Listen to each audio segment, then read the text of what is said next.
Tortora inside of the Cafe Kubal studios, hanging out with you here where sports meets that thing called life.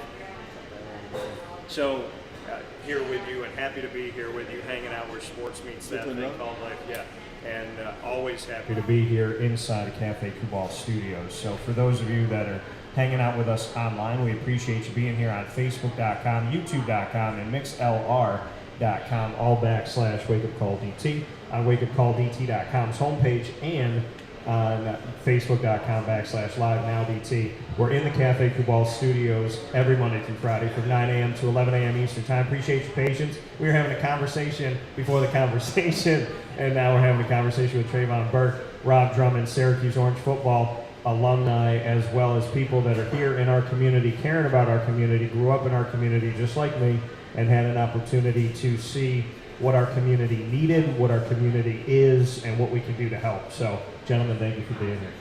Thank you for having us. Thank you for having me. So, Travon, I'm gonna let you start things off because Rob and I have done about 172,000 shows together at this point. So, you know, for you, I mean, being in this community, you and I talked about it a bit, and I told you the real important part to more than anything that I do is God first, and then beyond that to, you know, look at Central and Upstate New York and how we can help. This community has meant a lot to you. You have your own personal story, and I just would love to share why you're still here and why you still continue to beat the drum for Central and Upstate New York. Because we need a lot of support here, man. There's a lot of talent, like we was talking about earlier, and we just need to support each other, man. We need to get behind each other and, you know, push for the youth that's here still, and, you know, let them know that anything is possible.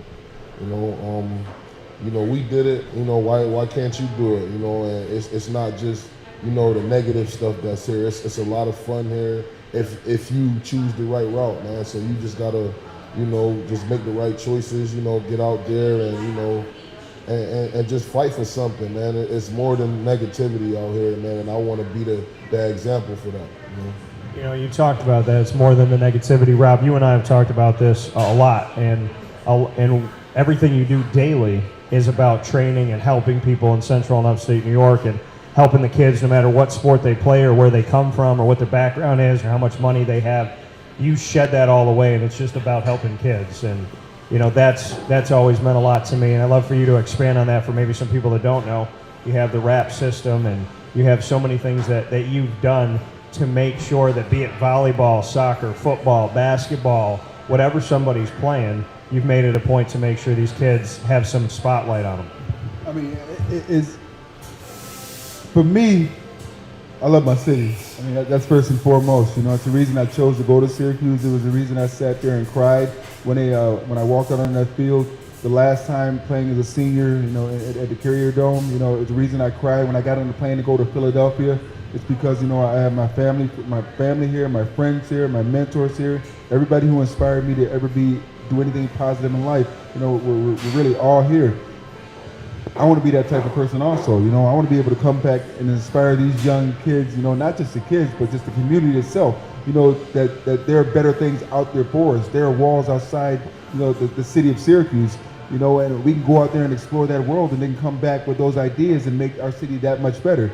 You know, like Travon said, you know, we have so much talent here. You know, I go from youth football. When I say youth football, it's just not Pop Warner. It's AYF. You know, there's so many different leagues now that allow kids to play. You know, and I can tell you right now, first offhand, the city of Syracuse doesn't know about them, but I know about them because I saw them, and I've been a personal trainer for over 30 years. But there are kids that will be playing on Sunday that are playing right now that this city has no idea who they are. The parents know, some of the youth organizations know, I know, but the city doesn't know. But I want to somehow get into a format, that's what I was talking to you about introducing those young kids to the city of Syracuse, because, you know, you look at someone like a Syer Torrance who signed with Syracuse, or who committed to Syracuse yesterday, who's from the city of Syracuse, who played Pop Warner in the city of Syracuse for the Sherman Park Bulldogs, you know, or actually it was Thornton Park Bulldogs at the time, you know. But that's just history, and that just makes someone like me, you know, and Travon, you know, proud, because those are the same underlings that we came from also.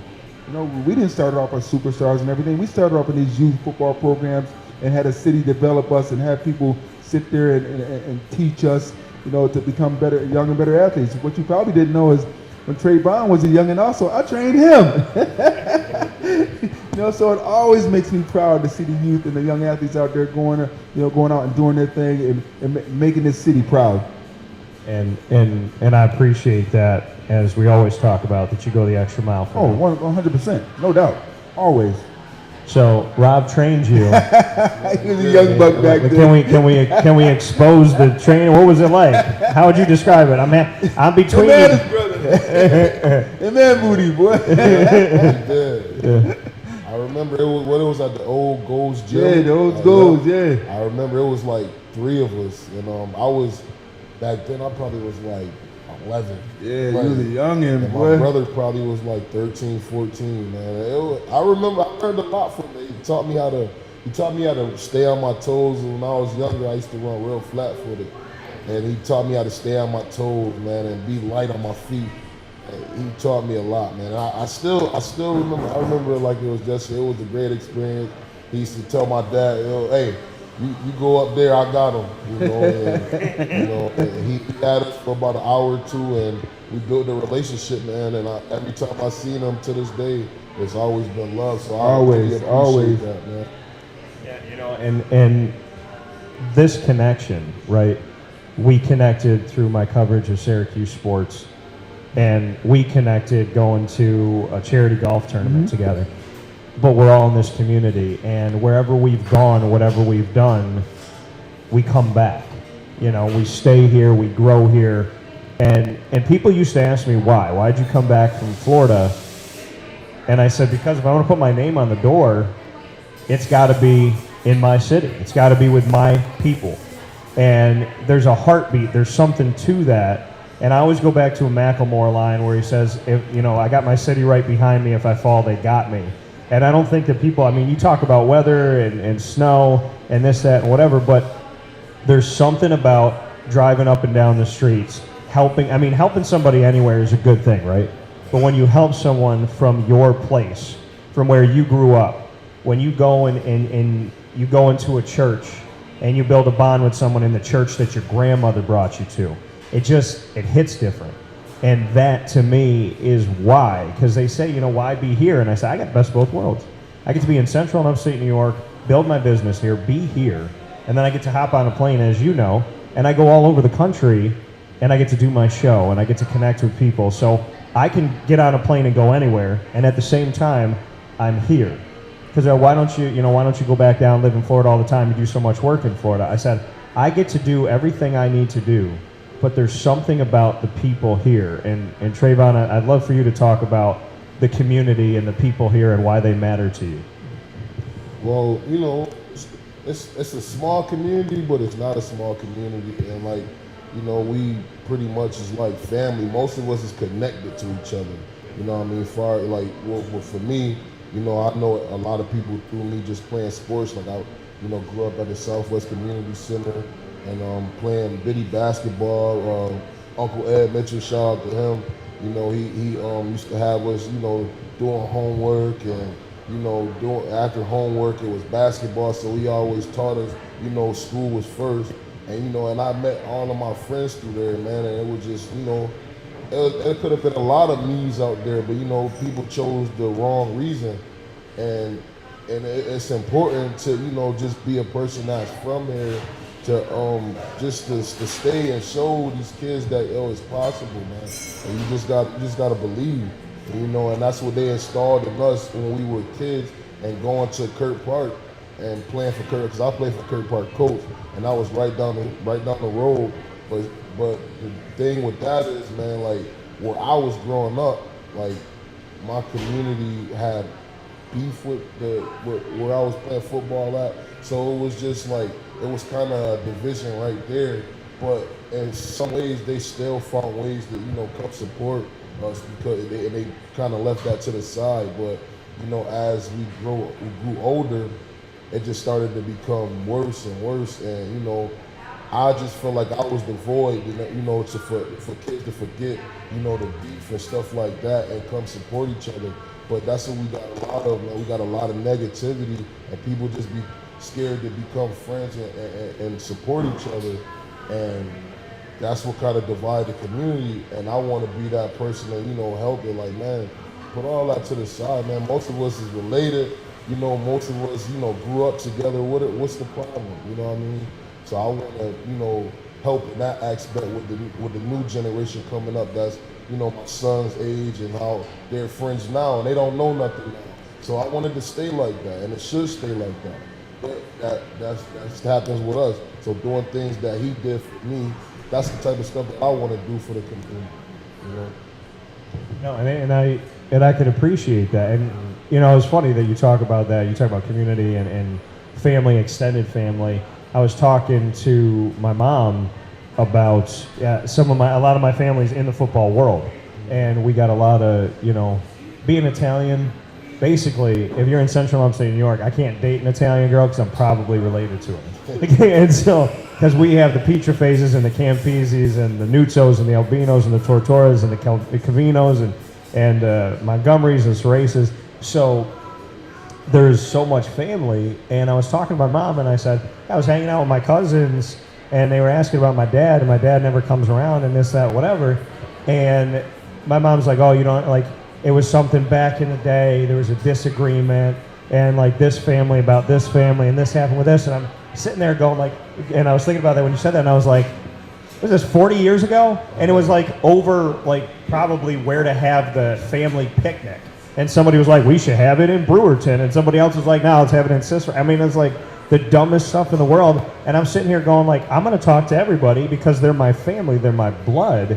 And she was like, yeah, you know, there's people in your family got an issue with this and an issue with that. And I said, like you said, I don't know that, and I don't know anybody, and I don't know who's got this. I mean, my thing is, if your family, and you should try, and you should try, and you should try. And yeah, some people are going to weed themselves out, but you should try to connect people. And I just found it hilarious, and I said, okay, so what I said to my mom, I said, I'm going to put all the black sheep together, because what I've realized in my family, they're the coolest ones, the ones we're not supposed to talk to. And I said, as long as I'm alive, I'm going to talk to the people I want to talk to. I don't care about what your beef was. I don't care what your issues were.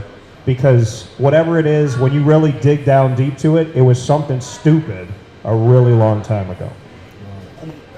My whole issue is what keeps me here in Syracuse is the fact that, you know what, I didn't choose the city of Syracuse chose me. You know, and in saying that, it's just, I've been blessed. Yeah. You know what I mean? It's just some of the things that happened to me in my life, you know, I've been fortunate enough to where, you know, it's like hitting the lottery. You know, getting drafted into the NFL is like hitting the lottery. Getting Division I college scholarships is like hitting the lottery. Being able to put yourself in a position to where you can make a difference in the lives of, you know, young adults, and not just young adults, you know, older adults also, you know, it's like hitting a lottery. So I understand that with great power, you know, comes great responsibility. You know, and I just want to be that beacon. You know, I could care less about, you know, the records and the, you know, and the wins and losses, you know, and getting drafted and things of that nature. If I can inspire the next young child of the next generation to be able to go out there and make a difference in the lives of young kids going forward, then I've accomplished what it is, you know, that God set me out to do. You know, I'm not sitting here and being, you know, some evangelical type person, you know, because I'm not religious, I'm spiritual. But in that same sense, I have enough respect for people that I can let things go. You know, I'm not going to sit here and let, you know, take for instance, the young man that murdered my father. You know, I forgave him, you know, in his last day of court. You know, and I didn't forgive him for the simple fact of just forgiving him. I forgave him because, you know, my God told me that's the right thing to do for me to live. You know, I can't, God forgave us all. That's why we're all here. Do people understand that and realize that? If he didn't forgive us, we'd be in damnation. You know, there'd be no earth the way it is now. It'd be nothing but evil. You know, but he forgave us, you know, for killing his son Jesus. You know, so I always put myself in a position to where not to consider myself someone of that caliber as far as being like godlike and things of that nature, but I like to think of myself as someone who's trying to make a difference, who's trying to do the right things, and from a standpoint of just having myself inspire young children, inspire kids to go out there and let them know that they can be better than me. I always teach them they can be better than me. I want them to be better than me. You know, if I'm the outline, then I want you to, you know, look at that outline and make that outline better, so when you give it to the next individual, they can make it better, and then they can make it better, because that not only benefits a society, that benefits my children and my city also. I want to see my city prosper so much in the best ways that you possibly can. That's why I work as diligent as I possibly can to be able to go out there and do the things, not just for the city of Syracuse, especially for the youth of Syracuse. I want to see them and show them that we as adults, we care, we love them. We got to be there for them, because right now as a society, and it's not just Syracuse, I think our society in whole as the United States is failing the youth of this country. Yeah, I think a lot of people are failing each other. We're failing everything. I never, it's funny, and I almost posted this yesterday, and I didn't, but I was sitting there and I was talking to Isaac, and I said, you know what I realized? There's a lot of dumb people in America. And not only is there a lot of dumb people that fail to educate themselves, but I said, I was just looking at this stuff, and I said, there's a lot of sheep and not a lot of shepherds. There's a lot of people that just get told, this is what you do, this is where you go, this is who you like, this is who you don't like, and people say, okay. And I said, as a person in the media, I said, if I said to you right now, Dino Babers is 10-2, there's people that will go, oh, okay, Dan said it, I guess he is. Do your research. I don't go out there and say something and then just hope that nobody catches me. I've never been that way. But there's people that say stuff, and I look at it now and I said, strip the political parties, strip the this and whatever. It's like, take that all away. What do people want? We want to be healthy. We want to be safe. We want to be happy. We want to have a good education. We want our lives to be better for our kids than it was for us. We want to have enough clothes on our back. We want to have food. We want to have shelter. We want to make enough money. We want to do what we love. If you look at the basis of everything, there's not a community in the world that doesn't want to be healthy, happy, safe, and prosperous. So why do you let things that are trying to divide you work? Why do you let somebody tell you, hey, if that person looks like that, don't like him. Hey, if that person thinks like that, don't like him. Why? We all want the same stuff at the end of the day. And the only person I want representing me is a person that understands it. And I think both of you can agree with me on this. If you haven't lived in the community and been in the community and built roots in a community, you don't have the right to represent that community. People are so afraid of change. A lot of people are afraid of being leaders. A lot of people are afraid of having a lightning rod directed at them. So if anything, God forbid, goes wrong, well, Dan said this, or Travon said this, or Robert said this, and it's just like, now the onus is on you. I have no problem with the onus being on me, because I'm a man of my words and a man of my convictions, and I stand for everything that ever comes out of my mouth. But the thing that comes out of my mouth is always about love, and what's right. What's right is right, and what's wrong is wrong. If you dead ass wrong, you dead ass wrong. And that's the truth. But if you're right about something, I'm gonna say you're right about something. I always defend children. I always defend women. I always defend what's right. If I think something wrong, I'm gonna tell you what's wrong, because that's my opinion, and that's what happened in my life that lets me know that this is wrong. Certain things are right and certain things are wrong. I look at these politicians some of the times, and I'm like, they're all clowns to me. But somehow, some way, people are afraid to stand up to them or speak what's on their mind. Speak what's on your mind. It's like I tell children all the time. There's no such thing as, I say this first. Once is a mistake. Twice is an accident. 3 times is who you are. And ever since you put that on social media last week, I remind myself of that all the time, because I was in a relationship recently where somebody kept doing the same thing and said it's a mistake. And I said, you've done this thing for 3 years. Not 3 days, not 3 hours. You did it for 3 years. It is who you are. Yeah. And that's just, people don't understand that. It's just, as I said, living in the spiritual world for me since my father's murder has enlightened me to a lot of things. It's slowed a lot of things in this world that happen. So it's given me a chance to understand them, decipher them, figure them out, and see people for who they are. People aren't hard to tell. You can see people who go out there that will do, for others, that can do nothing for them. And those are the people I tend to surround myself with. I don't surround myself with narcissistic, egotistical people who care about me, mine, and all they care about is being number one. Being number one never got me anywhere in life. Being part of a team, being a part of someone who goes out there and make my other teammates better, has gotten me a lot of championships. It's gotten me to be a legend here at Syracuse.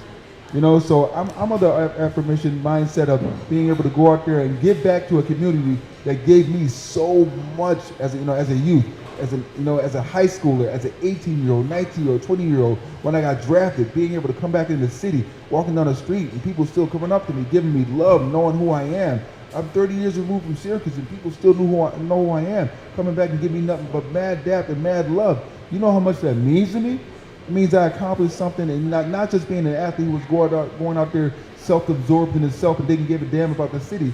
Here's an athlete who comes back and they still get love, so it lets me know that I did something enough to have these people still remember me and love me for it, and I appreciate that so much. So I'm always going to be that same person to give back just as much. Yeah, a lot of people don't really know how to be a teammate. Like, you know, you got your time when you a leader, and sometimes you got to be a follower. You know what I'm saying? Not a follower in a bad way, but sometimes you got to sit back and listen.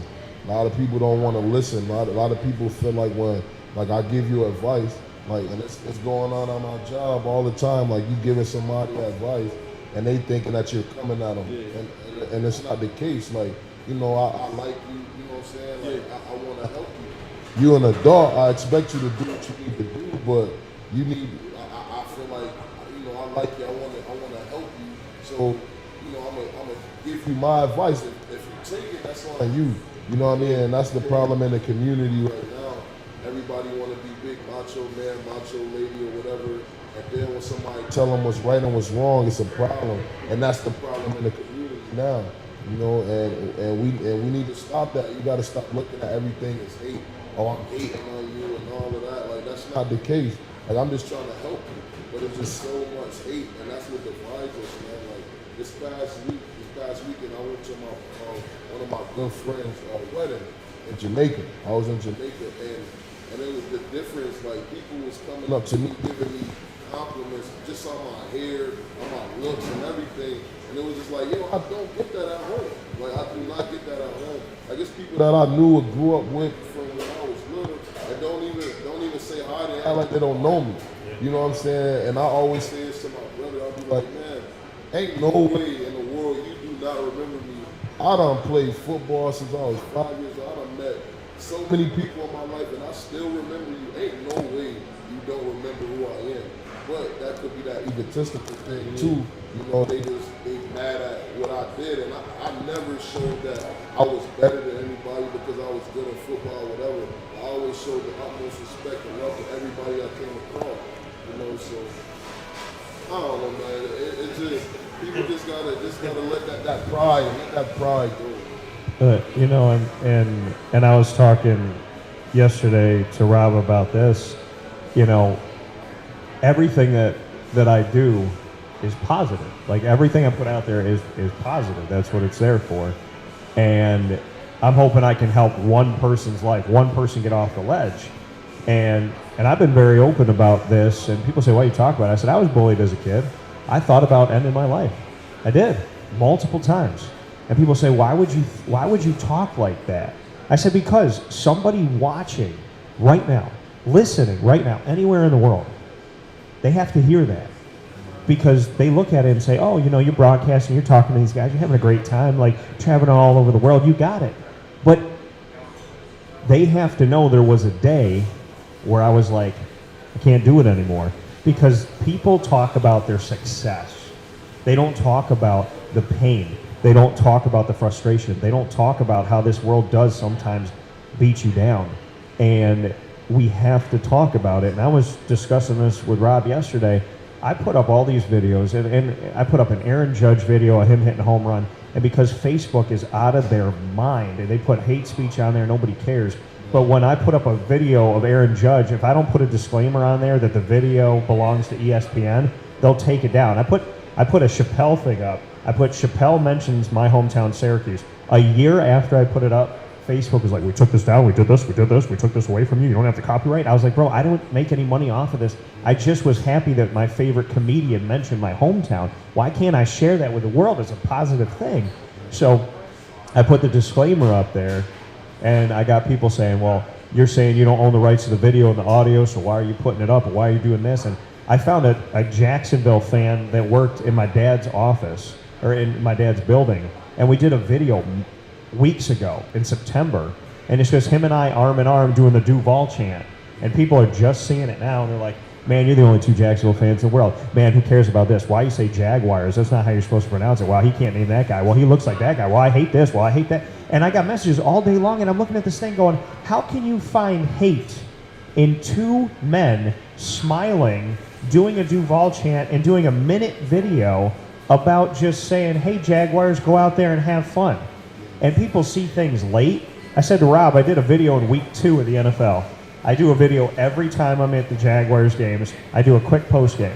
So I'm standing outside the thing, and I talk about 1-0 at home, 1-1 overall, beat the Colts. And these guys started posting 11 weeks later, this video didn't age well. This team's not good. Da-da-da-da-da. I was like, bro, did you even read the caption? Did you listen to the video? Like, it's hate for the sake of hate. And I told you, I don't get how you can go, especially in the past, go back 9 months, 3 months, 5 months ago, did a video for Chick-fil-A, and I said, hey, Chick-fil-A's got a new Watertown location coming up, and they're partnered with us, and they're the first ones in New York that I know of to have a dual drive-thru. So I walked the drive-thru. It was 38 degrees outside. I took my sweatshirt off so I could put my wake-up call on, freezing my butt off, and I was proud of myself because I looked like I was totally comfortable. I'm on there on camera like, it's a great day outside. And I did the whole thing, and I got people responding for weeks upon weeks about Chick-fil-A's this, and I hate this, and I can't believe you said this, and this, and that. We went down in Tennessee, we have one of those, and fake news, man, because there's one in Poughkeepsie, and oh, in Georgia, we've had this our whole, and I was like, how did you find something wrong with me walking around a building? And it's funny that you say stuff like that, because it's like, we got, soul food spots in the city, and people don't even support the, the soul food spots that we have. They find anything to bash it. Okay, if you don't like it, keep that to yourself. Don't go on social media and just bash, that was nasty, the chicken was dry, or all this. Like, come on, man, like, this is somebody trying to, give something back to the community. You don't know what it takes to cook for hundreds and hundreds of people. You know what I'm saying? Like, you might have got the bad bag. You never know, but support that person. Their livelihood, yeah. You know what I mean? Yeah, like I don't get it. I don't get it. we've had a million conversations, and Rob, I'll tell you before he says it, he'll always look at me and go, bro, why do you care? They don't put food on your table. No. They don't sleep in bed next to you. They don't have dinner with you. No. Why do you care about these idiots that are ignorant, that don't understand what you're doing and why you're doing it? And please understand something, Dan, they would do it to anybody. I always sit here and say, it's just... Am I wrong about what I No, just you're not wrong at all. You're 100% correct. But it's so much easier to hate than it is to love, because in hating, you lose no... Hating doesn't hurt. To lose a love hurt. To lose something you love hurt. To lose something you hate doesn't hurt. Or to hate something doesn't hurt at all. So that's one defense mechanism that people use. Me in my life, ever since my dad's murder, I find it hard to hate anything, because I know the destruction that hate can cause. So I'm not going to sit here and say I love everything, but I try and find compassion. I try and find the goodness. I try and find, just the inner inside of every person. Just see them for a good person. I let people expose themselves to me for who they truly are. When people show me who they truly are, trust me, I believe them. You told me that all the time. When somebody shows you who they are, believe them. Believe them. 100% believe them, because and you don't want to, but that's who they are. When you They're see it, it's there. They're not changing. And I put myself, as I said before, in a situation in the city. Granted, I could be having a bad day. I got up, just had a headache, blah blah blah, whatever it may be. Somebody may walk up to me and be like, at a Syracuse game, oh, Robert Drummond, how's it going, blah? I'll sit there and I'll give them the time of the day, because if they were diligent enough to be able to still remember me after 30 years here, then they deserve for me to just, no matter how bad my day is going, give them the time of day.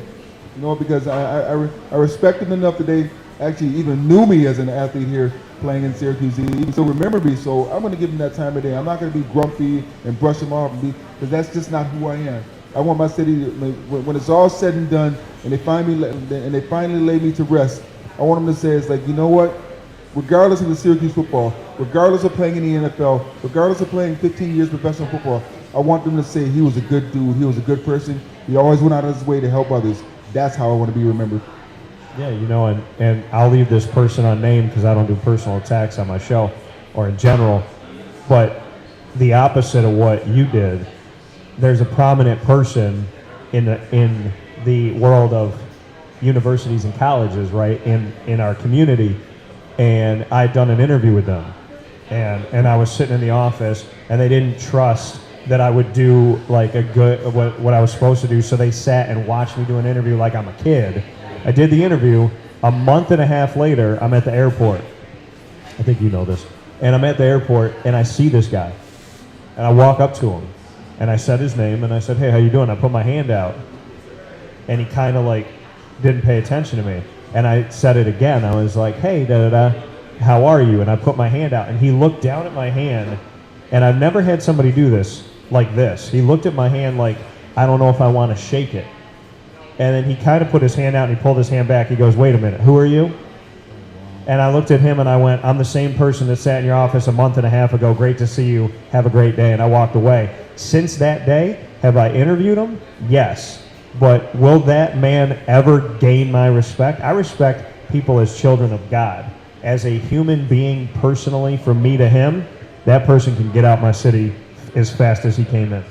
Because that I've never had a person look at my hand like, does this hand deserve to touch my hand? And I'm sorry, but when you do stuff like that, it's the opposite of what you did. I was like, dude, enjoy your flight, have a great day. I hope I don't see you again. When people show you who they are, believe them. Believe them. And if I told you who it was, Rob would be like, I know who it was. Yeah, he knows. He knows. So that brings us to the annoying moment of the week. We talked about some stuff. It's brought to you by Carvel DeWitt. We're on site on location at Cafe Kubal, Creek Walk Commons, 324 West Water Street. Cafe Kubal is our exclusive studio partner. Travon Burke, Rob Drummond, myself, Dan Tortora. This trio is going to bring you through your morning. And if you watch this on playback and listen to it on playback, we'll bring you through wherever you are, whatever you're doing, and hopefully we'll help out your day because that's what we're here for. The annoying moment of the week. I'm going to do mine last because I got a story, and I'm pretty confident. I know Travon doesn't know, and I don't think you know, but my ex-wife made something for dinner one time, and you guys, we talk about dry chicken. No, when I tell you this, you're going to lose it. So, Travon, I'm going to let you go first. What's your annoying moment of the week? Well, this week, like I told you, I was traveling, and last week, we get to the spot, Jamaica. We was in Jamaica, and I get there. I'm ready to, have a good old book time, and the airport lost my luggage. I knew he was gonna say that. Man, and I was hot. Yeah, I was hot. I was so hot, man. I could have cried, man. Like it like wasted a day for me, man. I get down there. Only thing I have is swim trunks and a muscle shirt. Why is that always what we have when you lose your luggage is swimming trunks? Because it's never appealing to wear swimming trunks. He was tight. He talked about it on social media all week. But it's when you go out of country, because when I went to Puerto Rico, the only time I went to Puerto Rico, they lost my luggage. Man. We had to wait 3 days. I said, by the time we get it, we're going to be coming back. Thank God, though, they got my clothes the next day, but it was after my dog's wedding. But I had to go there with the same swim trunk, the Jamaican swim trunk. Wait, you went to the wedding in the swimming trunks? Yeah, well, my wife talked me into it. But this is the key, though. She thought it was funny when my stuff was gone, because she had one more outfit and the kids had their outfit. Yeah. She thought it was funny when it was just me, but then soon as it was her turn the next day, now she like, oh, we just gotta stay positive, Trey. Nah, no. Keep that same energy. Yeah, keep the same energy. Leave me alone, don't talk to me. So we was arguing. I'm like, no, I'm not going to the wedding, but she ended up talking me into it. So that was one of them. I love that, I always say if it happens to my neighbor but not to me. So she's telling you, Travon, it's gonna be all right, relax. And then when it happened to her, that's women though. Yeah, I had to take a shower and put the same stuff. Oh man. Do you got a picture of like everybody dressed up and you in the muscle shirt with a swim trunk? I stayed in the back. Soon as they came, I stayed in the back. But my friend, everybody, all my people, they see me and they was laughing. They thought it was funny. Yeah. You're just starting a new trend, man. That's what people need to wear to weddings. On the real though, you was there though, so that's all that really matters. You know, That's all that regardless. counts. You know, that's all. That's what you realize the older that you get. It doesn't matter what you wear. Yeah. You just got to be You was there. there. That's all. I mean, I'm sure that meant the world to him. You would have been wearing a rag. You was there. Yeah. So his annoying moment of the week is not the luggage being lost. It's his lady. Oh yeah. Oh, she watched it too, so man, he please. said that. He said I said it. I can't get in trouble. Don't get me started. Yeah. I get to go home to my dog. I don't have to worry about nothing. I can say whatever I want. Go home like, who's gonna say something? All right, Drum. What's your annoying moment of the week? Come on, man. You know it's got to be my Eagles losing. oh, yeah. Oh, hard about To the Redskins, the football team, or the Commanders? Who is that? And the way they lost, come on, man. And then You kind of felt in the first half they were going to lose that game. Hold on. though. I love my Cowboys family. Don't get me wrong, but they get one win, and all you hear is "We them boys, we number one team, we America's team." We had a stadium with the dome open so God can look in. Shut up! Y'all ain't done nothing in 27 years. You got 2 playoff wins in 27 years. We only got 1 win. We've been to the Super Bowl 2 times since y'all been. We've been in the AFC Championship game 7 times since y'all been. Y'all ain't done nothing in 27 years. Hush.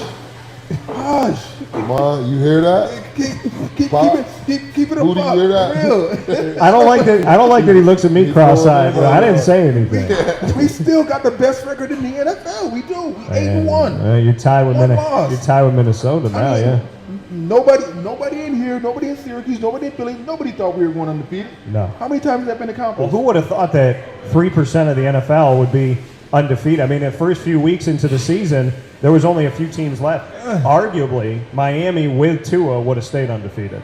So that would have been nice to see them and Philly, but You would always think year after year for the past 27 years, the way the Cowboys fans talk, you would think they were one of the top teams in the NFL every year. you go after him though. You look for that. Bro, because of their fans. He doesn't. See, he acts like he doesn't, but he looks for the fight. He's the guy that walks in the bar going, "Who am I going to hit in the face today?" But I know Philly fans are bad, because that's why I try and be a chill one. That's why I'm trying to be quiet. When they win, I don't say nothing. When they lose, I don't say nothing. That's a city of brotherly hate, man. You know what it is. They throw snowballs at Santa Claus, They man. throw snowballs. They threw. What did they? Are they the place that threw batteries at Rocker? Are they ones? No, I don't think they. Maybe who did that? They just said Somebody. they had a jail cell underneath the stadium. When they threw the stuff at Santa, though, I was like, "Come on, bro. Come on, man. Yeah, that's a whole. You can't. whole different level. You can't come back from something like that. Nah, bro. You know, like I'm happy for your Eagles, and I didn't say nothing to you on Monday. I was like, I'm gonna let him be what it is. But It's I mean, it's a loss. It's just one loss. right? though. I mean, but can I say this to you this morning? Like, bro, Taylor Heineke, Trash. he should be their quarterback because he wins the games. I shouldn't say that because He wins the games, I never call an athlete trash. You know. Yeah. But he's like, let's put it this way. But who's done better than him in the last like 4 or 5 years at Washington? He should be their quarterback. Why are they even talking about it? He just defeated an undefeated team. There's no conversation. Like, he did enough to win the game. No, man, it wasn't him. It was him because he kept him on the field on third down. They kept getting third down after third down after third down, and he's had himself. At any point, if you can't get your offense back on the field after third down, you're gonna lose the game. And the Eagles couldn't get him off the field on third down. So my annoying moment of the week didn't necessarily happen this week, but I feel like I should be able to pull back into my history and share this with you because you talked about chicken, and I'm gonna paint a little picture for you. And I know that both of you guys, I just want to see your reaction. So, my ex-wife, there's a reason why she's my ex-wife. This is one of the reasons.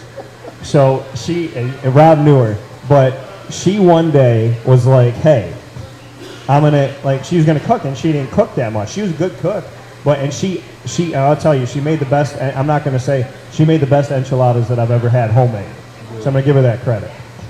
But this girl, she one night, made this thing, she plated it, and I said, what is that? She said, it's yogurt chicken. And I said, yogurt chicken? And she cooked the chicken, look at your face, she put the chicken in the oven with yogurt on top of it, and she's like, oh, I saw it on Etsy or whatever it was, Pinterest. And I said, chicken is, she goes, no, we got to do it different. I said, no, you don't need, you fry it, you grill it. That's all you fry it, you grill it. That's all you do with chicken. You cut it up, you leave it as a breast. You don't have you barbecue it. There's a million things to do with chicken. Oh, no, yogurt. Yogurt. Like yogurt? Yogurt. Oh, man. Yes, Yeah, so she puts this yogurt chicken on, and if she makes it, and it comes out, and she plates it, and when she puts it down, the yogurt goes. and it's on top of this thing. It looks like somebody hawked a loogie all over this chicken, and so I'm trying to be a good husband, and I'm like, I'm gonna die today. Like, this is how I'm gonna die. I was like, I'm gonna die on yogurt chicken. Like, it's gonna say on my tombstone, this man survived a million different things, and he died because his wife made yogurt chicken. So I cut into it. I had like 2 or 3 bites, and then I saw there was like 2-3 clumps on the top, like cubes, and I was like, oh, that's probably cheese, right? So I'll eat the cheese, right? So I take the cubes and I eat them, and it tasted like cheese, and it looked like cheese, and texture of cheese. And she looked at me, and she was like, you don't like it, do you? And I looked at her and I go, yogurt chicken?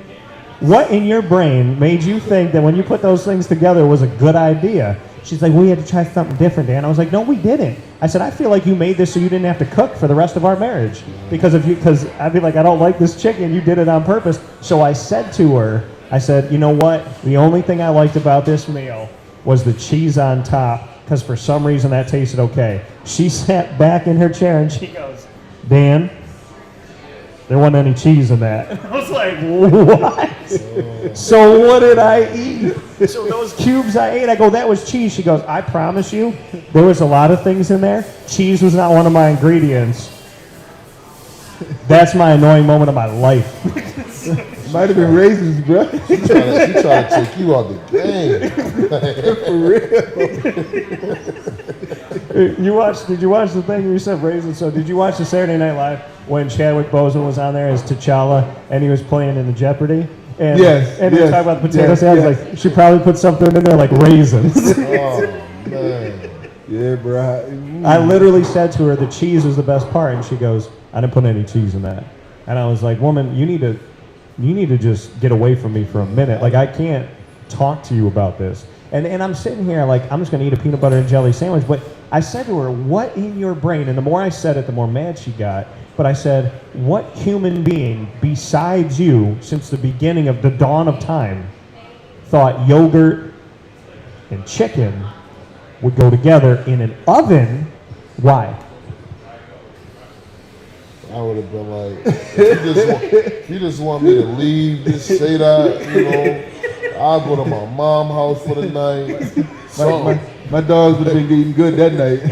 Here you go, puppy. Yeah, I know. Those dogs would not be eating that. No, they wouldn't. They probably gave it back. My dog would have went like. Yeah, he probably would have ran back outside. I ain't gonna lie. I mean, I do use yogurt on some dishes sometimes. You know, instead of mayonnaise, because it's healthier for you than mayonnaise. Ah, but chicken. I'm not cooking with it. I Chicken, mean, if you doctored I could make a dish with chicken and yogurt. That'd be banging. But I know how to do it though. I'm a cook. Don't do that, man. Don't do that, man. Don't disrespect yourself like that. I respect. Don't disrespect chicken like that. Yeah, You ain't lying, boy. That's the You ain't thing lying about that. You know, boy. and you know what I said to her? You know, I said, you know, there's a family right now that went to the grocery store this week. They ran out of chicken, and you bought the chicken that didn't allow that family to have chicken, and you did this to it. Can I ask the question though? What kind of yogurt was it? Bro, I don't know. All I know is that when she plated it down, she put it down, the yogurt went. I was like, the yogurt got better moves than you do. Man, Wow. that's terrible. So, you know, I'm not going to say that I'm not a fan of divorce, but if your wife or husband makes yogurt chicken, you need to file that paperwork today. Yeah, run away. And I did. I love what Travon said. He's like, I would have just looked at my wife and been like, yo, if you want me to leave, just say it. I thought she was trying to not cook. That's the thing, because she hadn't cooked in a while. When she put that down, I was like, you're not even trying anymore. Was it Halloween? Was it any, like, Yeah. what was No, it was like a Tuesday. Oh, man. It was like a Tuesday, to the point where I'm like, I don't want to come home anymore. You know, I want to be that man that's got to eat on the way home and then hide the bag. Was it fried chicken or baked chicken? It was just like grilled chicken. Yeah. Ooh. Man. So how did the chicken taste? Did it? The chicken was dry, and I couldn't even cut into it. So the chicken had no flavor, no seasoning, no nothing. You picked her up by her belt buckle and her collar and just threw her under the bus. Yeah, oh man. Oh, she ain't watching. For real? Oh man, she's a bad cook. I was about to say, I hope she ain't watching. Hey, he said it. Let me tell you something. There's an X for a reason. But, you know, when you finish a day in your life, you put an X on it, you can't go back. That's what I do. I don't go back when I put the X on it. But let me tell you something. Let me be real about this. I thought about this. I was like, man, you know, we broke up, and people's like talk about, you know, idiots in your life that call themselves friends. They want the drama. It's like, did you see what your ex-wife is doing? I was like, why? Nobody should be telling her what I'm doing. So at the end of the day, whatever man ended up with her got her yogurt chicken and her mom. So I'm winning today. Yeah. Stop right now. You sound like you hate me, brother. We done. How y'all doing out there? For real.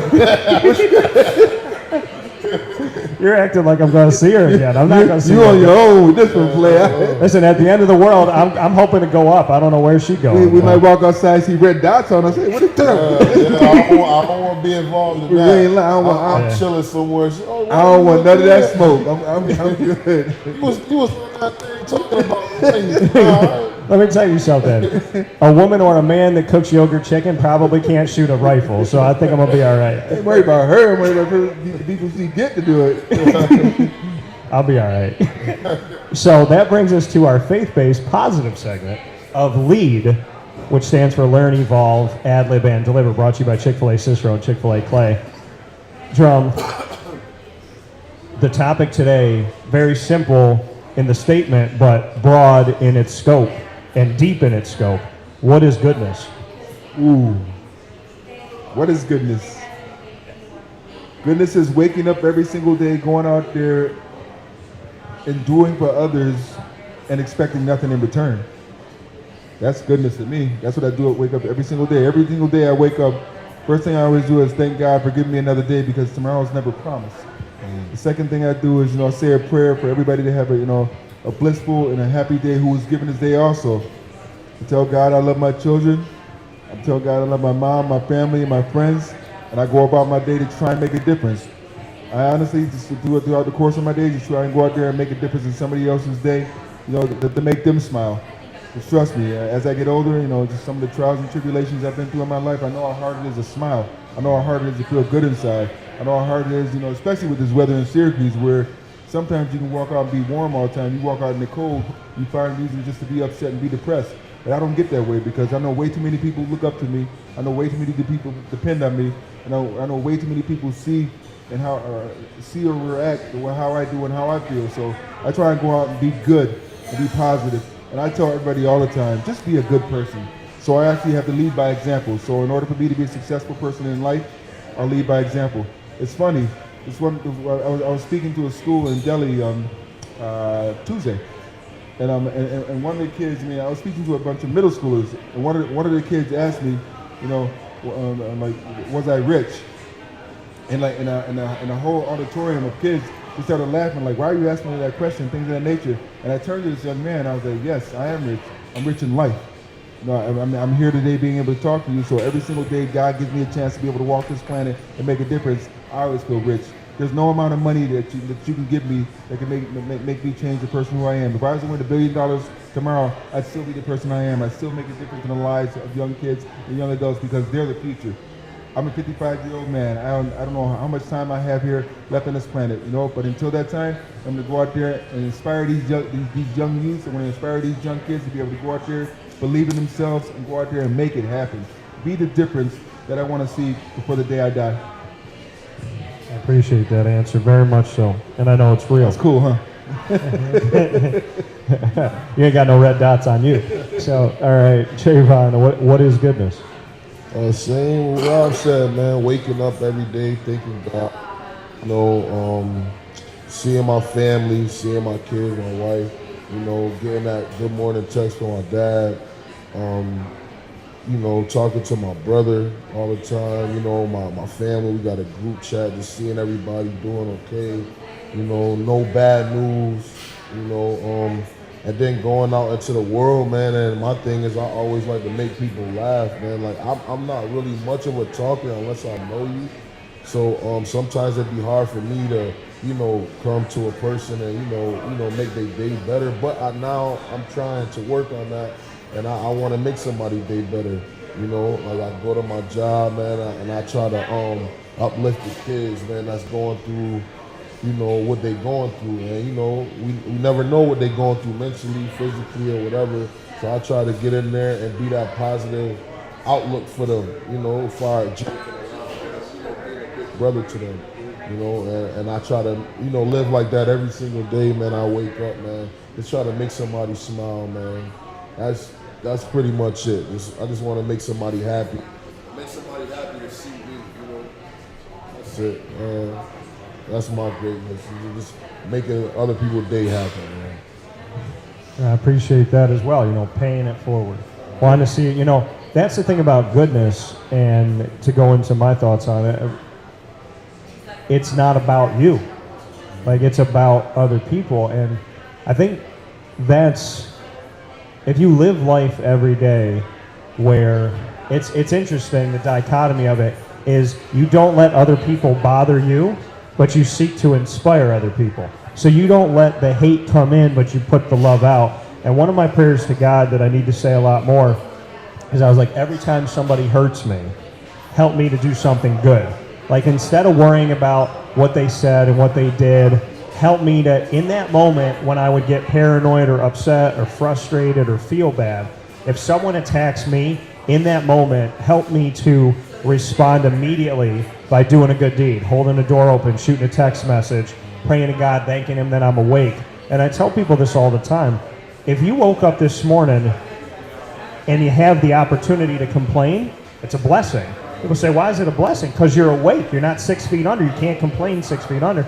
So if you wake up complaining about something, that means you got a life to complain about, so that's a blessing. And if you have someone to call to complain to, that's a blessing. If somebody is willing to give their time to help you through your problem, no matter how big or small.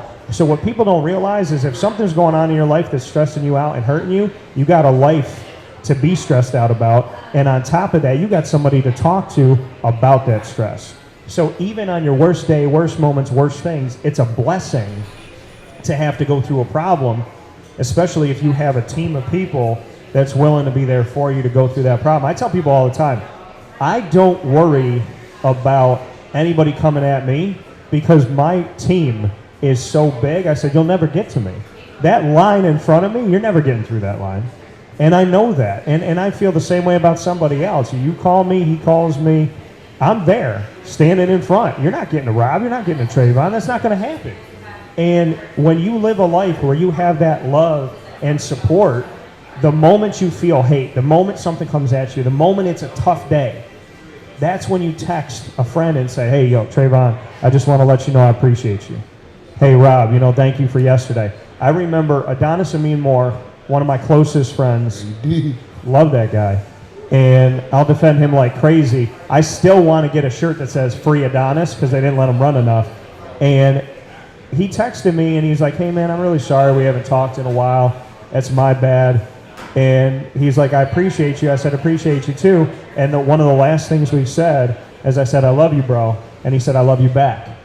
And I went back and looked at that message recently and I was like, God, that's a great feeling. Like, to do that and men in society to say I love you and to know that like that's the last message that we sent each other was like, hey man, I love you. I love you too.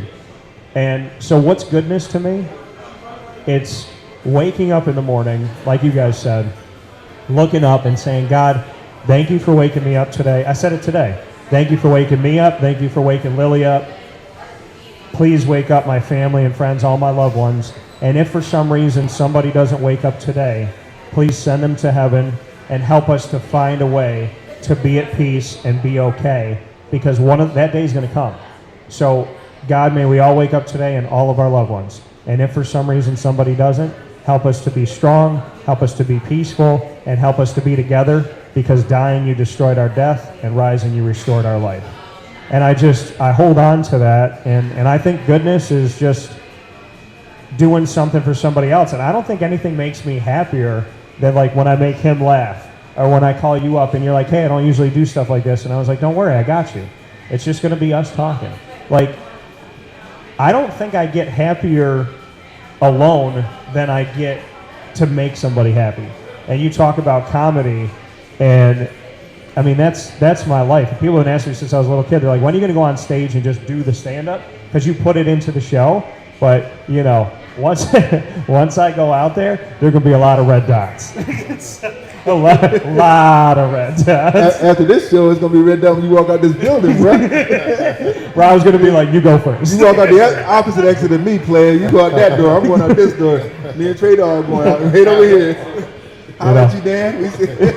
Well, listen, I got quick feet, so okay. You know, I got a little bit. You know, that's the Hispanic side of me. I can move those hips. I'm gonna try to dodge a little. You got bit. an S on your chest, but that don't stand for Superman, player.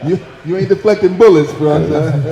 No, but you know, I guess I'm ready for that, because I was like, you know, once I go out there, my mom said it to me. She goes, nobody's safe when you go on stage. And I said, that's prevalent today. Woo. But I said, listen, I was like, when I go out there, though, I couldn't talk. This is what I tell people all the time. I had 2 ex-girlfriends, didn't know each other.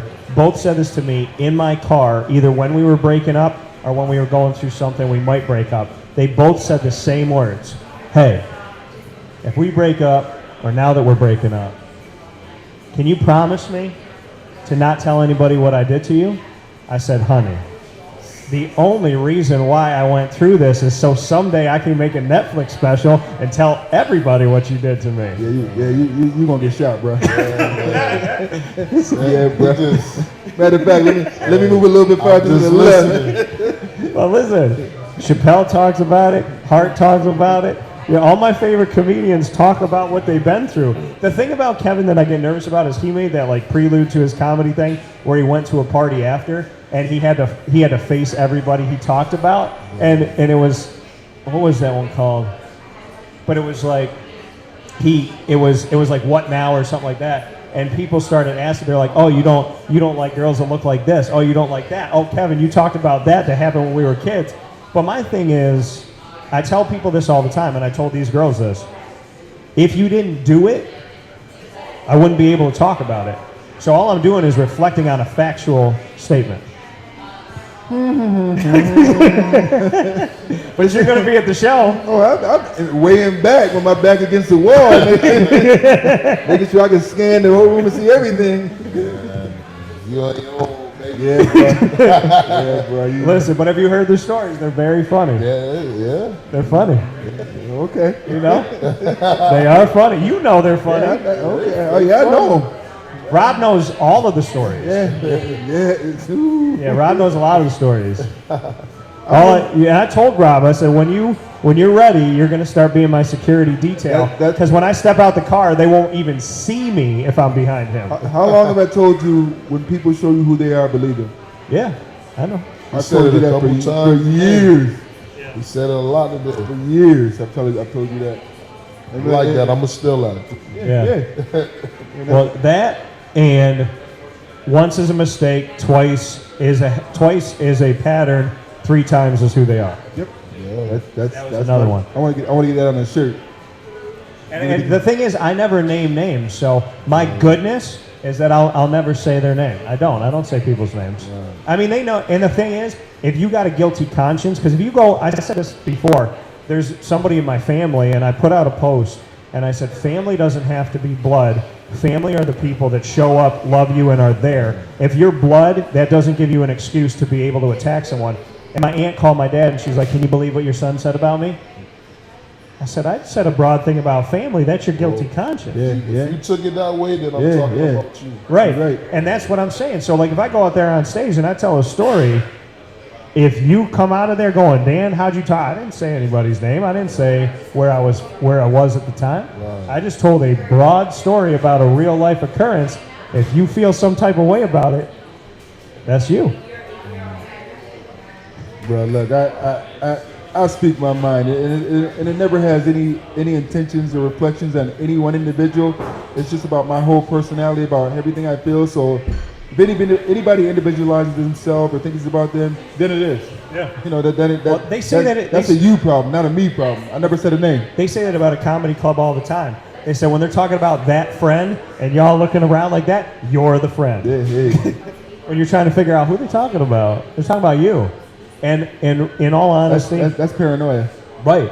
And in all honesty, I can read a billion things about people talking about something going on in their life. And if I'm sitting there reading it and I'm okay and I can put my head on the pillow at night, I don't have a guilty conscience. If you come out with a guilty conscience, that's on you. It's not on anybody else. And all comedy is, or what people need to get in today's society, because everybody, and one word, I do a thing at the end of the year, top 10s. I do my top 10 words to get rid of. I'm going to tell you right now, spoiler alert, my number one word to get rid of in society, triggered. I'm triggered by that. People are triggered by everything, man. You're triggered by this, triggered by that. Listen, you just need to realize if something hits you some type of way, fix yourself and move on. Right. A lot of people don't do that. The pride thing again. Yeah. Too much pride, man. Pride can be like a poison. Yeah. It can. Pride before the fall. That's how it is. You know, you can't. There's one currency that you take to heaven. It's your soul. It's how you treat people. Yeah. God grabs your soul out of you at the end of your life, and He looks at it. And if that thing is black, you know where you're going. If that's darkened, and the funny thing about hate is, and I'll never forget this. It was in a live-action Snow White movie, and I'll never forget it because it was the symbolism. They said Snow White had one drop of hate, and they dropped the hate like a die, and it was pure white on the screen, and they dropped this one dot. And like anything else, when you drop one dot of dye, it turns the whole thing that color. And I never forgot that if you have but one drop of hate in your heart, it blackens your heart. I knew that. I could tell you that a long time ago. It's just like you put a one rotten apple into a million rotten apples. It's gonna eventually turn all those other apples rotten. Right. I got people talking about yogurt chicken on the timeline right now. Yeah, you get your shot, play. Yeah, They play. ain't gonna worry about nothing else we talking about but that. Nothing at all. They're gonna talk about the yogurt chicken. Well, let me tell you something. So, I went on a date recently. Bruh. Listen, no, wait. I went on a date recently, and I said something about it on the show. This girl didn't know. She didn't know how to get me on Facebook. I didn't share anything with her. She Googled me, found me on Facebook, found my show, listened to the show, heard me talk about it, never named names, and she liked the post. And I was like, uh-oh. Yeah, bruh. You're in trouble. So, Dan said it, not Drum. Trey Dog ain't say it either. Dan. said it. am I lying? Am I lying? Anthony Trey Dog with you. Hey, man, Bruh. But the thing is, I know you guys are going to come to the comedy show. You're going to laugh your asses off, and you're going to make like you never said this. You see Dave Chappelle get attacked in one of his last comedy shows? Well, that's because Granted, Will Smith. The dude got stomped out, but Yeah, that's because of Will Smith playing. Yeah. What he did, and I will say this to the end. And it's funny because the last time I almost said this, something inside of my gut stopped me when I was like, Will Smith can do no wrong. I was about to say it, and I didn't. And then he did that, and I was like, to this day, I don't listen to any of his songs anymore. I won't watch any of his movies. I won't go to anything. Listen, I don't wish bad on the man. I hope he makes his money. I hope he has a great life. I think he's got problems going on somewhere else in his life. But I will never, ever support what he's doing right now unless somehow, some way he makes that right. Because what he did that day was he broke the line, the invisible line between audience and entertainer. And when he did that, it was like a week or two after the guy ran on the stage for Chappelle. And you know what?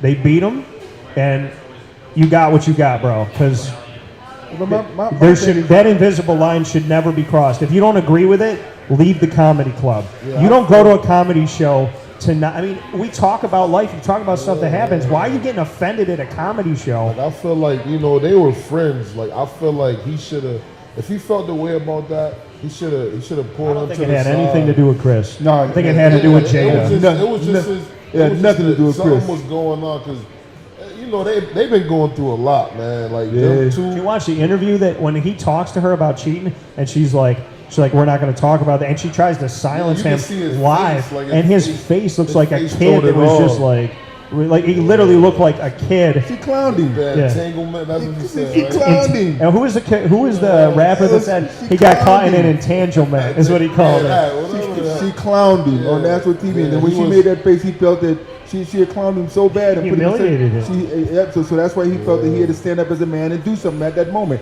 It wasn't about Chris wasn't. Rock. It wasn't But about what him at all. he did is he broke the invisible Yeah, barrier. I ain't respect that, I but ain't either. I'm still gonna watch Fresh Prince. I ain't gonna lie, but I am you too. know, but I mean- I don't agree with what he did. But No. He He needs to make that right. We all make mistakes. yeah, No, we all make mistakes, but he needs to make that right. that was corny to me. Yeah, it was. That was He needs to corny. make that right. was He do. corny. He do. You can't He do something like that. You know what I mean? Yeah, that was wild. Because and I was like, he now said that it's okay to run on stage. And after I said that, the guy ran at Dave Chappelle. And he's a comedian. Like he was a comedian before, so Yeah. that's okay for somebody to come up and slap you in the mouth. Like, You're right. Yeah, bro. And the thing, and rappers have already taken a hold of this in their songs, and a bunch of people are mentioning that in the music. I mean, like, you put that in the culture now, you put that in the world now. You can't, and listen, he looked like a man that was hurting. And I said he it to did. you right after. I was like, this is all about Jada, nothing about Chris. 100%. But the reality is, what you did to Chris Rock, no matter how you try to make that right, you know it. We have a mutual friend who dogged me some kind of way, and you said to me that day, you said, you'll never be friends with him again. Yeah. And it wasn't about a grudge. It was just like, I can't respect the way that you treated me professionally and personally. I don't wish bad on you. I don't wish hate on you. I don't hold a grudge on you. I'm not mad at you. I forgave you, but you're not my friend. No matter what Will Smith does, him and Chris are never going to be the same. No. Like Chris Rock, he a better man than That's me, yeah. man. Ooh, But if I'm yo. Chris, Ooh. if I'm Chris, you see me in the street, you don't know me like that anymore. Yeah. Bro, like Microphone on the sight, back of his head. bro. Every time I saw him on Yeah, sight, you we embarrassed banging. Every time I saw him on sight, But that was a funny banging. joke, though. Yeah. And you know what the funny thing is? I didn't get it at first, and I was like, wait, was there a second G.I. Jane? Yeah, but when I Googled it and I see it, I was like, oh. Bro, but G.I. in that movie, Demi Moore is beautiful. Yeah, she is. She's sexy as hell in the is. movie. I'm like, And what, Jada's what are you beautiful. complaining about? And it wasn't like the story kind of connected in a way. Like, oh. My thing though with Jada is, she's toxic. yeah, like when you date enough crazy toxic people, There you go again. Tell him about yourself. I love you, Jada. I ain't say it. when you date enough crazy toxic people, you can see it. But You can see the it. thing with you is, how many times have I told you the girls you were dating are toxic and know. Oh, man. I didn't wanna see I it. come I from don't a see it. community of that. Bruh, I tell him all the time. Yeah, like, man. Dan, I'm just telling you, her reaction, the way she responded to this, the way it's Yeah. going on, it's like, I stopped asking him because I knew what he was going to oh, say. yeah. Yeah, he can't keep it real. No. Rob is what did Chappelle do when keeping it real goes wrong? When the guy ends up in jail and the girl's like, man. But you know what? And I missed it because I always watch, if Chappelle's in anything, I watch it. And Chappelle said some stuff, and it was funny because my buddy, I don't know what happened, and like when he dates women, he changes himself. And within the last 3 years, he got like super, super liberal. And I'm not saying there's anything wrong with liberal, conservative, whatever. I'm just saying what he got.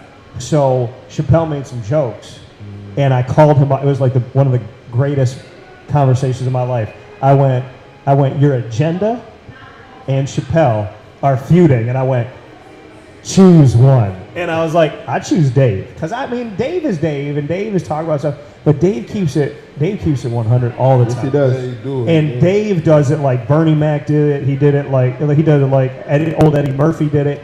Like, he does real comedy. If you're offended, Dave's like, listen. There's no comedian that's not going to offend somebody, because if you're talking about an ex, they know it. If you're talking about like a place you've been to, that city knows it. That town knows it.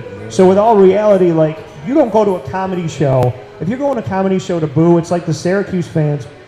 They go to the game and scream at Jim Boeheim and swear at him like they did the last game. There are fans and there are fanatics. Fans can criticize you constructively, disagree with you, but they love you. Fanatics go to the game because they hate their wife and they need to scream for 2 hours because when they're home, they're silent. That's what a fanatic does. When you go to a comedy club and you boo and you haze, you're saying everything about you and nothing about that comedian. You're not there because the comedian's bad. You're there because you're angry and you want to be heard and nobody listens to you at home. Am I wrong? No, you're not wrong at all. You're not wrong. I'm trying to think of like when I go to games. I mean, I'll cheer. I mean, within myself, I'll get mad and I'll get upset because I know the level of play that I expect from them. Because I mean, we've been there before But you ourselves. get constructive. You don't attack the player. No.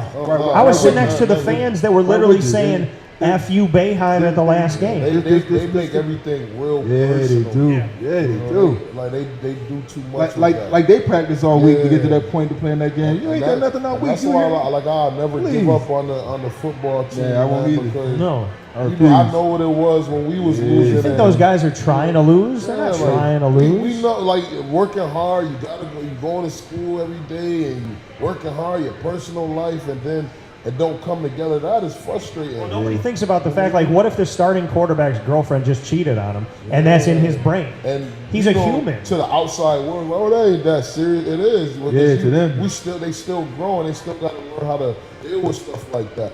Yeah. Emotions is running. You got to leave it at home. You know what I mean? And it's hard to. Like, hard. Disney used to tell us every day. We get a meeting, and they would look at us, because you're cast members, you're not employees. And Disney would look at us and say, when you step on stage, which means as soon as a guest can see you in any place, when you walk on stage, they told us to our face, they said, when you walk on stage, you didn't get in a fight with your best friend, your girlfriend didn't break up with you, you don't got any problems at home, your water's running, your food's fine, and you make enough money, because as soon as you walk on that stage, you don't have problems for the next 8 hours.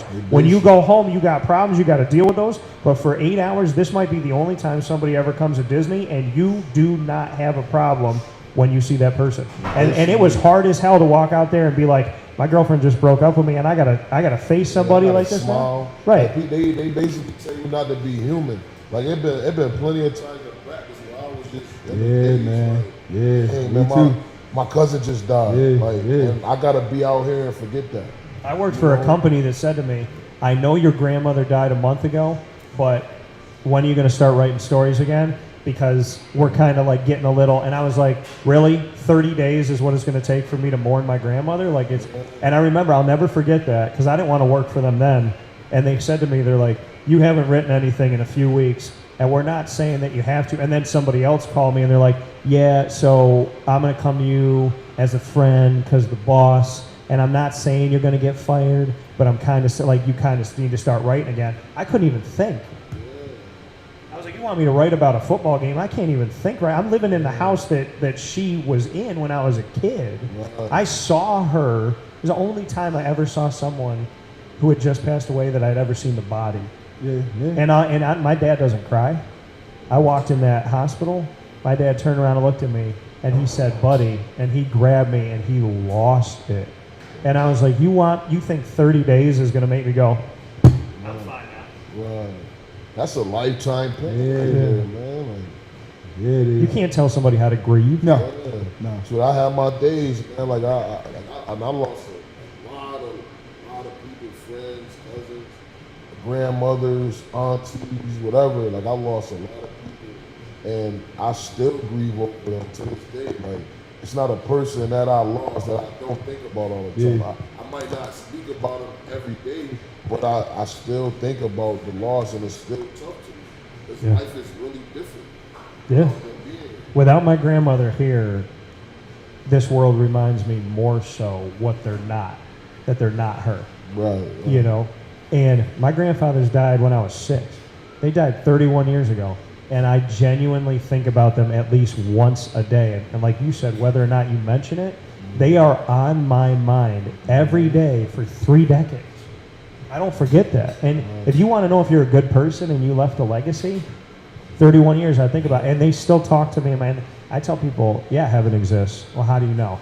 I said, because I hear them. If you ask me who raised me, my grandfathers, I will tell you to this day that they have raised me. And how do they raise me 31 years not being here?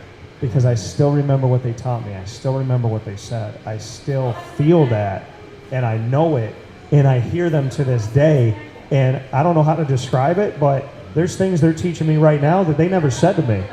And my grandmother, I'll tell you, she's been gone 5 years, and her birthday's coming up December 15th. Rob knew her. G-Mama, I called her. Without her on this planet, I knew it was going to be hard. But I looked to find somebody that's like a third of her, an ounce of her. And that's what hurts more than anything, is not only is she in heaven right now, she's not physically here. I don't see the world act like her. And you talk about where greatness meets goodness. That woman would do anything for anybody. She was the epitome. I remember one day I said, Grandma, you just watched 13 minutes of the news. You saw people get stabbed, raped, there was 2 fires, there was this, that, whatever. Why are you positive? You know what she said to me? What's the alternative? I never forgot that. She hit the nail on the head. You know, it's just like the alternative is hate. What's the alternative to love? Hate. Yeah. You either have to go out there with positivity in your heart. You're going to go out there, you know, despising everything, disrespecting everything, hating everything, and that's not the way to live. I mean, the one thing I see with me, I wake up every single day, and it's funny, Raphael, my eldest, always calls me the Hulk. And he always calls me the Hulk because I'm angry 24 hours a day, because I'm still enraged about my father being murdered, because I still feel it wasn't unfair. But you know what? I can't live my life in a negative way to have that energy, you know, bring me down and have me doing something destructive or ruin my life. So I use that energy to drive me to do great things. I mean, it's just a spiritual energy that, you know, that I control. It doesn't control me. A lot of people let it control them. A lot of people like to wallow in their own misery and then bring others down. I refuse to be that person. At the end of the day, as I said before, once I'm gone, I want people to think of me in the positive light and say he did everything possible, even with the circumstances he was under, to be able to go out there and make an influence on this world. Not just for me, because my kids, I mean, I have a 24-year-old and a 14-year-old, and one day they're going to grow up. I mean, I hope I'm here long enough to see their kids and things of that nature when they're older, but I may not be. But I'll do everything I can until that day comes to see a positive world, not for my kids, but for everybody else's kids also. You know, and I think, you know, and going off of what you're saying, I think, you know, something important to talk about, and Travon, I want you to take this first. When people, like you said, they grew up with you, walk by you like they don't know you, how do you respond to hate and negativity in front of your face and behind your back and on social media? How do you respond? Like, because some people, they wake up and they get, you know, they get anxiety. You know, somebody puts one negative comment. Somebody has 100 positive comments, one negative comment, they read that one. How do you respond to hate in front of you and behind your back? I mean, now I'm getting to the point where, like he say, like I'm starting not to care, but sometimes I want to lash out sometimes, because it's be like, yeah, I don't do nothing to nobody. I don't bother nobody. I mind my business. You know, like I'm the last person you need to worry about, you know, when it comes to, you know, getting in people's business and, you know, talking about people and all that. So when somebody saying something negative to me, like, it made me want to scream at them sometimes, like, forgive me for saying that, but I don't give that energy to people where they just want to just talk bad about me. Like, I don't do nothing to nobody. I don't say nothing to nobody. So you know, like at times I get mad, but then like I'm starting to learn, like you can't fight the world, man. You know what I'm saying? So you just gotta just eat that. Like I just try to ignore it. I'll probably, you know, my brother, man, he keeps me, since I was a kid, keeps me in the right direction, man, because he always like, yo, don't worry about that, man. It's just do you. Pretty much sums it up. Like, just do you. Don't worry about what nobody else said. If they don't rock with you, they don't rock with you. As long as you stay over there, you stay in your world, don't bother mine. I'm cool. I don't care, man. Like I'm getting to that point. Is you waste the energy by just, you know, feeding into what they're doing. Well, you say, like, you know, just because somebody wraps a present, you don't know what's in it, and when they hand it to you, you don't have to take it. Right. You don't have to open it. Because what are you going to do if they try to give you hate and they wrap it up in a nice box and you hand it back to them? Right. They don't want it.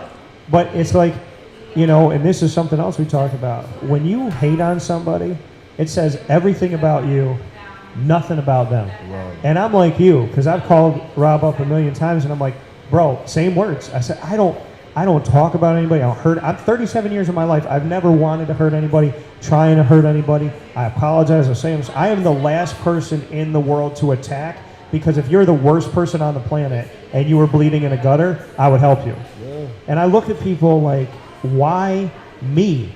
And I've said that my whole life, why me? And Rob always says to me, why ask why? Mm-hmm. You know what I mean? And the thing that we should say every day, because it is the mic drop, and then you don't have to say anything else. They murdered God in human form, who was perfect, who helped people, who forgave sinners. They nailed him to a cross, put thorns on his head, made him be out in the sunlight, made him rot to death, spit on him, threw stones at him, yelled at him, said blasphemous things to him, and he did nothing. So why am I afraid of Facebook when my God was murdered for being perfect? If you can kill a perfect thing, then of course they're going to hate me. I'm not perfect. Like people, like me and my friends talk about all the time, it seems like the people that have the least worries is the people that, you know, don't really Try. Yeah, they don't try. They don't go through nothing. Yeah. Like it be the people that's like us, that's caring, that go through the most. But we God's strongest soldiers. You know what I mean? So He put us through what we need to go through because He believed that we can handle it. If half of them was going through what we was going through, they probably won't be able to handle it, and they'll be negative. You know? Because one of my friends that really wasn't a friend, I look on him and I'm like, they were always, oh, everybody loves him, nobody talks about him, this, that. And I was like, but does he really try? Does he really have more than superficial relationships? Like, of course, everybody's going to love somebody that never challenges people, but I challenge people to be good. And what do they say? When you wonder why people that you do nothing to that are total strangers hate you, it's because your spirit disrupts their demons. That is true. My whole take on it is that I don't ever try and be something that I'm not. What you see from me is what you get. Either you like me or you don't. If you don't, that's on you. If you do, you rock with me, that's cool. You know, I mean, I'm gonna rock with you, but I can't worry about people that don't like me because I've given them. I mean, maybe it's like they don't like the way I dress. Maybe it is they hate on me as a football player, or I'm a good father, or whatever it may be. That's their with me. If it's a person who I feel in my soul that spiritually gonna ride with them, and that's my choice. You know, so I'm not gonna sit here, you know, like, you know, demean you or talk bad about you, things of that nature. I'm not gonna give you that energy like that. You don't deserve that energy from me. You know, I got too many positive things out there. I got too many positive people, too many good people out there. How That's do you willing deal to with need the my hate, help. though? You know, I just hate is hate. You know, I ain't gonna change it. I can't change people's perception of me. Because you're real and you say exactly how you feel. I say what I say out of my mind 100%. Either you like it or you don't. If you don't like it, that's cool. I'm not saying anything to demean you or defame you or to take away from you. I'm saying it because that's what I feel. I only say what I feel in my heart. I'm not going to say it because I heard somebody else say it and just agree with it just to agree. I only agree with things that I feel in my heart solely. If not, I'll just sit back or I'll bag back and just keep quiet about it. But if I have to speak up about something like abuse against women, I'm going to speak up against that 100%. You know, whether you're in a restaurant or whether I know you, regardless of who it is. It's like, come on, man. I got a mom, you know. I got aunts. I got a sister. You know, I mean, I got my best friend who was a female also. It's like, you know, men shouldn't be aggressive towards female like that, regardless of what it is. You know, because I don't just say that for myself. I say it because I teach my sons that also. I teach the young men. I train that also.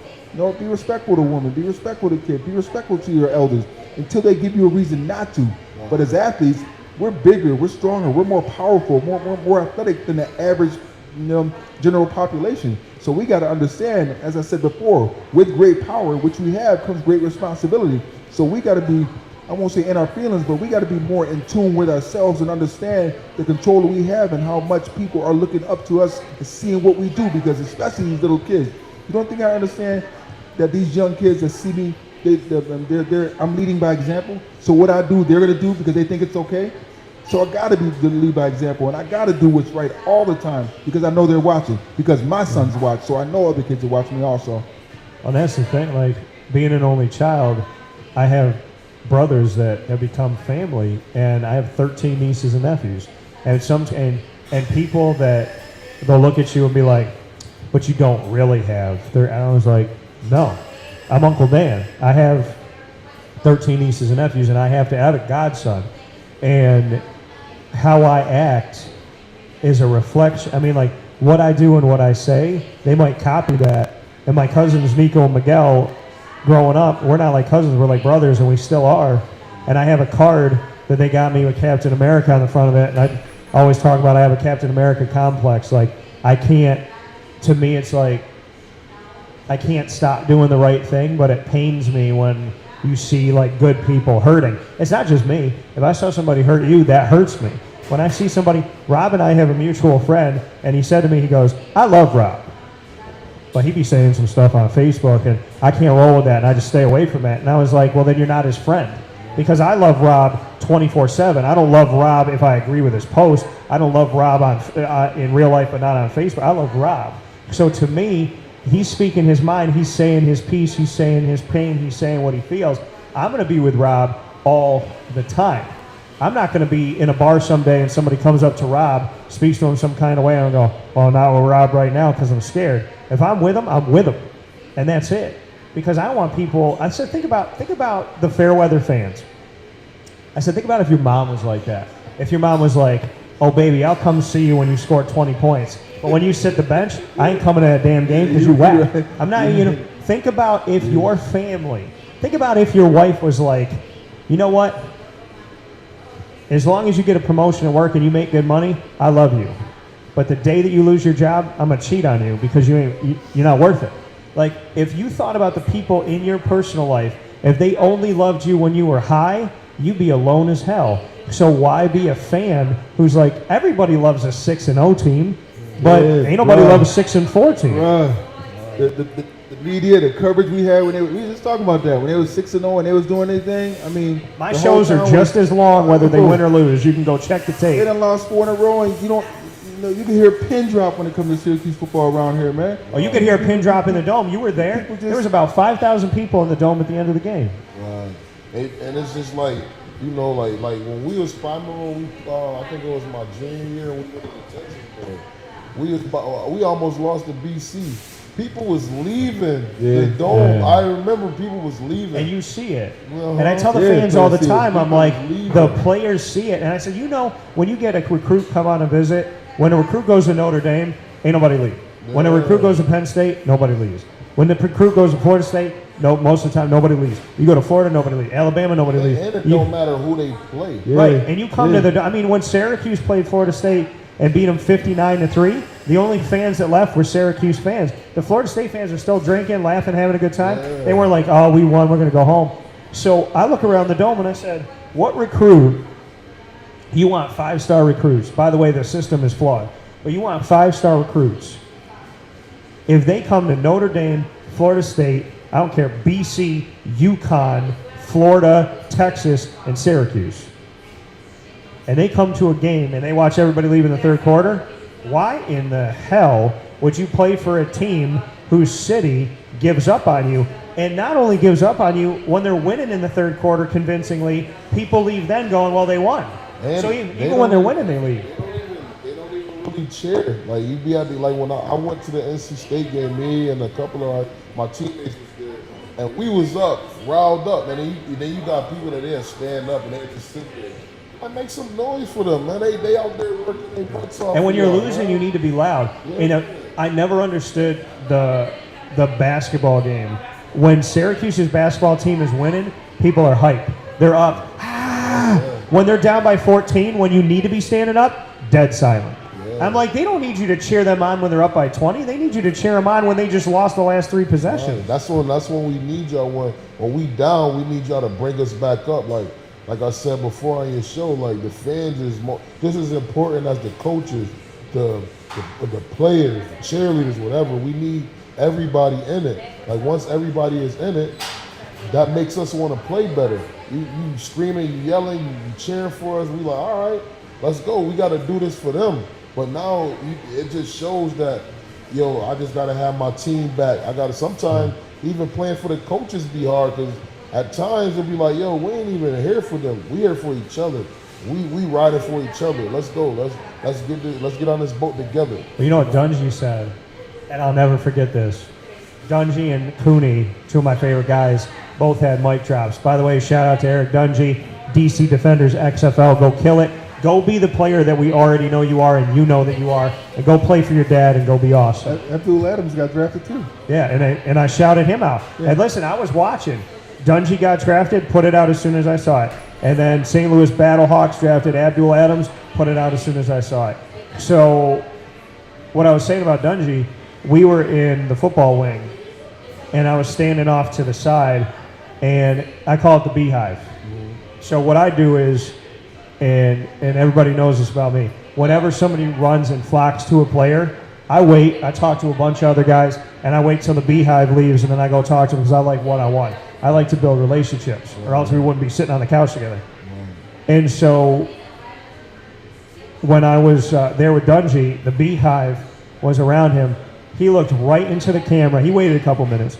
He looked right into the camera on the 10-3 season, and he goes, I know that none of you believe in us. We don't have the fan base on our side, and that's fine with me because we're going to win for each other. We're going to win with or without you. Yeah, we'd love for you to be there, but we don't need you to be there, and we know that you don't support us, and we hear what you say. And when he said that, I was like, bro, I threw that mic and walked. I wanted to walk out with him. But he's telling the truth. He didn't lie. It really hurts, man. Like, it's weird. We have nothing. Like, so why not support us? And we used to go to the barbershops and we just hear them talking all this crap about us. And man, like, y'all really don't believe in us like that? Yeah. Well, I dealt with that all my life, man. I come from Kurt Park and Corcoran, man. Like, I dealt with that, man. So I'm used to it, man. Like, that's all they give it up to Syracuse, man. Sad to say. But it's crazy. You know, they didn't. Rob's undefeated. There's two teams went undefeated, 59 and 87. They didn't celebrate Rob at the university and his team until the 30-year anniversary. No 5-year anniversary, no 10-year, no 20-year. 30-year, they finally did it. And I commend Rob for doing this because he knows the people that act some kind of way, and he knows how they treat me. And that same person was standing next to Rob, and they're all in the tunnel, and they said to Rob, oh, it's so great for you guys to be here. And Rob goes, I looked right at him, and I said, it's about damn time. And he said, and he goes, I know who they are, I know how they treated you, and I don't give a damn how they treat me. He said, my teammates were laughing, and after they honored the undefeated team, they made Rob and the 87 team sit on the other side of the field, away from the Syracuse team, behind the Pittsburgh bench, and told them that they're not allowed to go in the Ernie Davis room. And I said, if the alumni aren't allowed in the Ernie Davis room, number one, would Ernie Davis say that? And number two, if the alumni aren't allowed, who's allowed in the Ernie Davis room?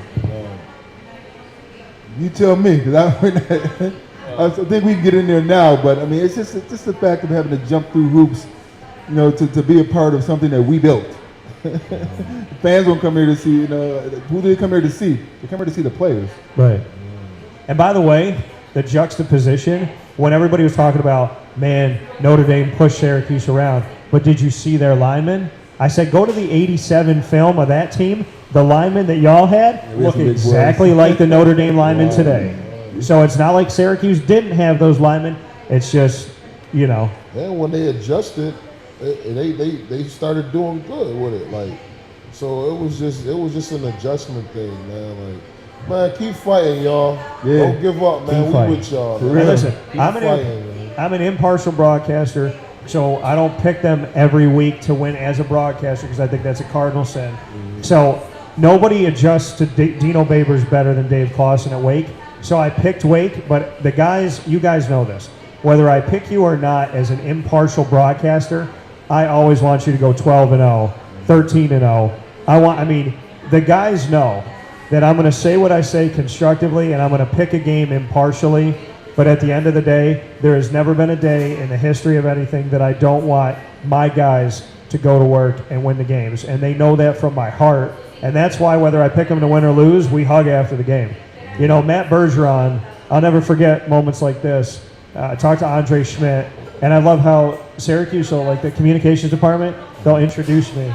Andre, this is Dan, and Dan, this is, and the guys always smile. They're like, I know Dan. And so like Andre and I were talking, and I got to talk to him for a few minutes, and I love Andre.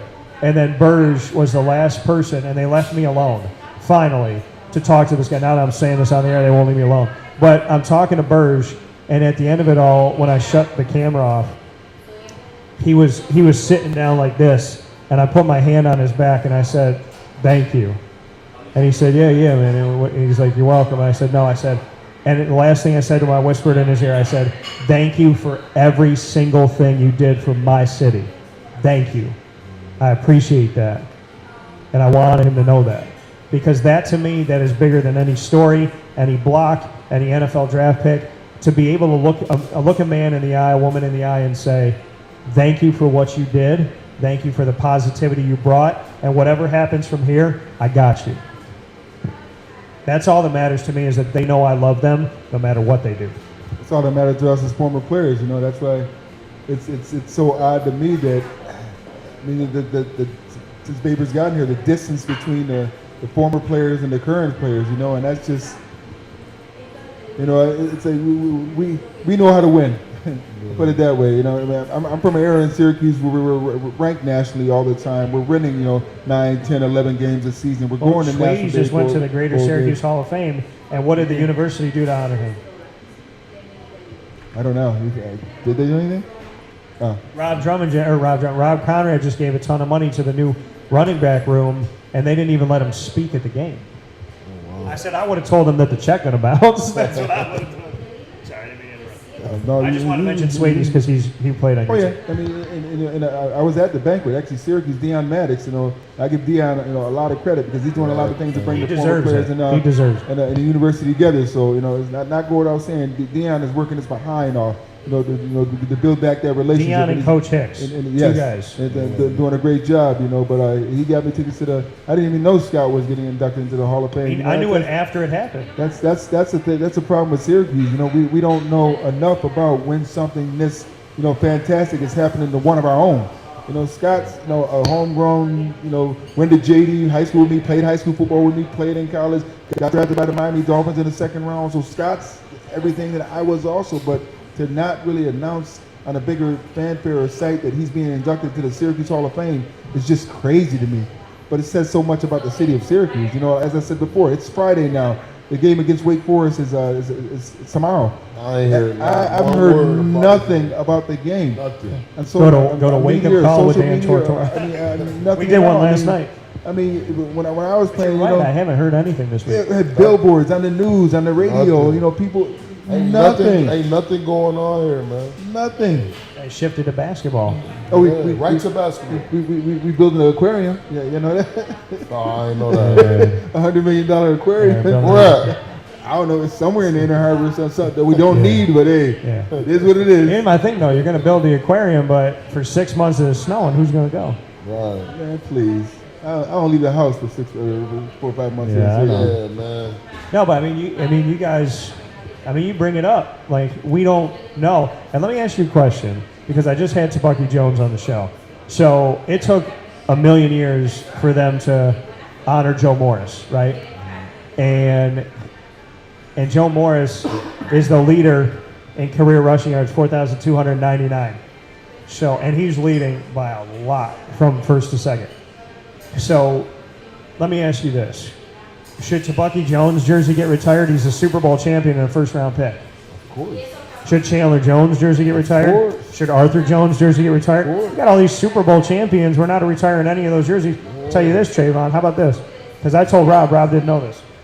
Top 3 career leaders at Syracuse in yards per carry: Ernie Davis, Jim Brown, Rob Drummond.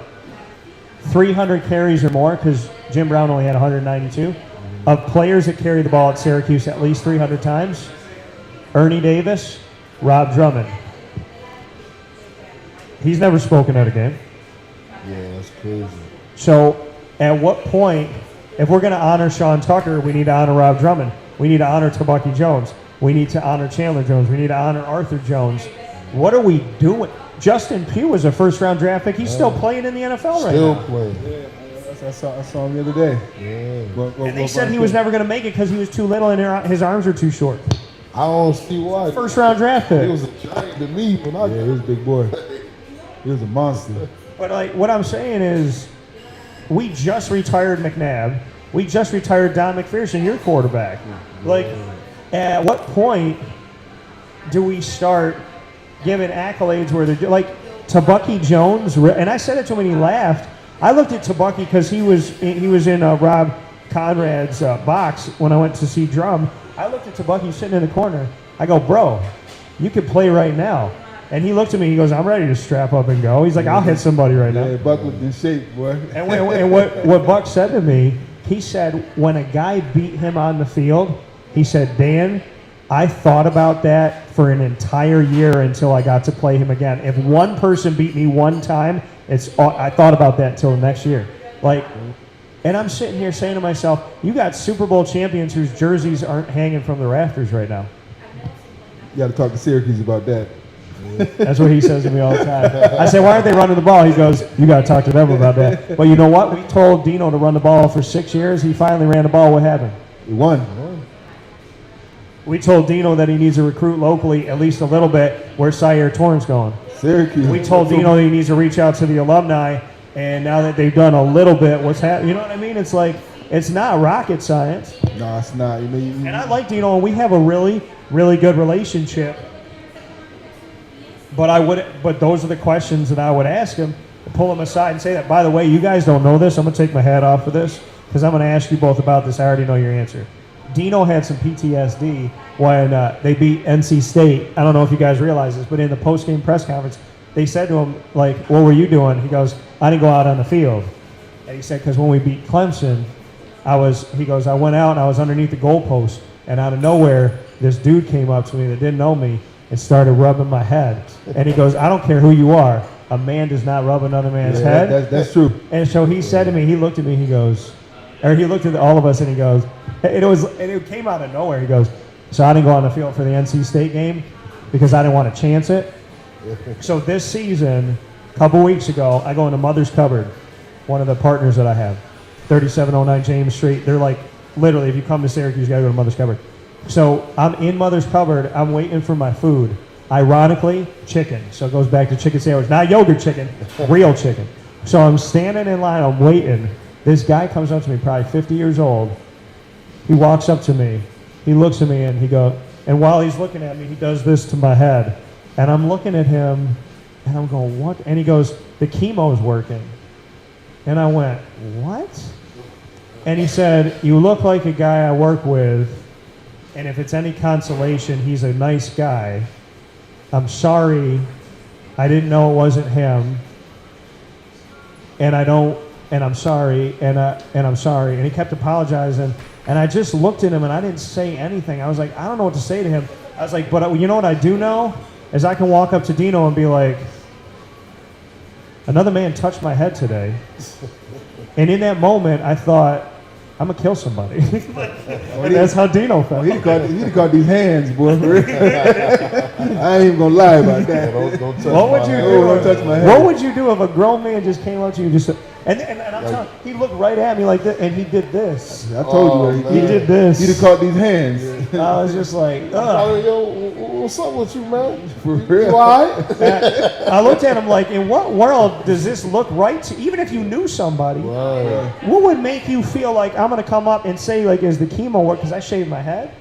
And I was just like, I got in my car, and I was like, man, this world is fucking up. And I was like, now I need to pull Dino aside and be like, bro, I know why you had PTSD. Because he literally said, he's like, I didn't walk on the field for that game because I couldn't deal with the fact that the last time I did it, some man walked up to me, looked me in the eye, and started touching my head. And you know what I did? I had just taken a shower. I called up Isaac. I was like, we're going to the movie later. And you know what? This man messed up so much, I got to go home and I got to wash my head again. Because this man's been eating food. I know he's been touching all these potatoes and stuff. What he doing with his hands? He already, oh, man. Sitting in a diner, touching all up in your food, and then, rubbing on my head, all types of disease and stuff. Like, Food is the least of your concern. You're concerned and worried about him touching. Yeah, You could have been man. touching other things, bro. Right. I don't know where another man's hands have been. Digging and all that. Yeah. I don't know what I don't know what you dug into. I don't know if you're one of those guys that's, you know, sitting there like Pee Wee Herman in public, feeling all some kind of way. All I remembered is I was like, man, I got to go home. And the rest of my day, I was like, I don't even remember what I did that day because all I could think about was I got to go home and wash my hair. You ain't got no hair. I had to wash my scalp. Yeah, Here's the there thing you go. about shaving my head is he touched myself. He touched beneath. But it sounds like he thinks he thought you were someone else. And then he goes, you know what? I got mistaken for this guy's brother-in-law, and he told me the guy was an a-hole and he hated him. He's like, at least I'm mistaking you for somebody that was a good person. I was like, bro, no matter what you say, you're not getting out of this. Yeah, like, don't touch me, bro. I was like, just go back to your seat right now. Because this is my face the whole time. Yeah, bro. That's what I did. He'd caught these hands. Yeah. I was like, am I allowed to hit a man and you know Mother's Cupboard is small. Yeah, I'm like, am I small, allowed yeah. to beat this man right now?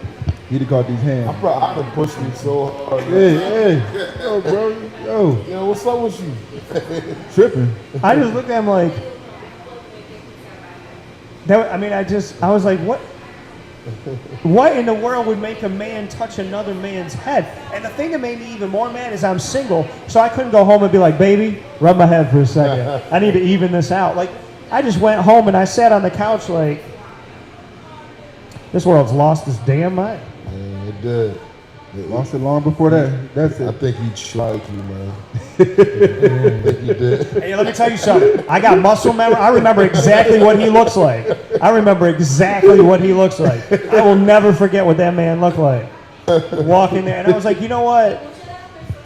Something about the culture that man lived in that made him think that was okay. I'm like, listen, Yeah, you ain't lying. and I tell Rob all the time. I said, I'm not white, I'm not black, I'm tinted. I was like, I got Hispanic, Italian blood, I'm olive, and I said, if I'm in natural sunlight, I get real dark. So I tell people all the time, I love everybody because I'm not on either end of the spectrum, but I will tell you something. There's something about a privileged culture that looked me in the eye that day, that touched my hair, and all I could think about was, I know where you probably live in that cul-de-sac.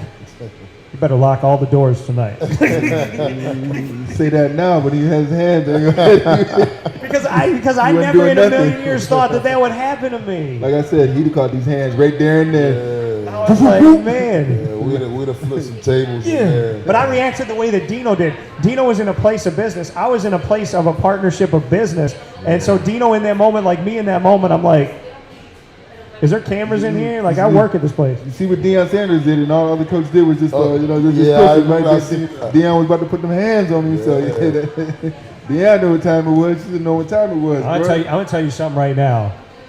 Anybody comes up and even thinks I'm gonna feel different about it, because I met a Duke fan, and I'm gonna tell you something about a Syracuse fan, Duke fan.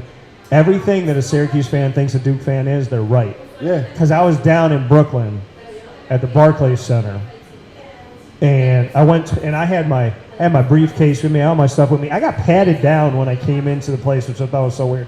So I come in, I have my briefcase.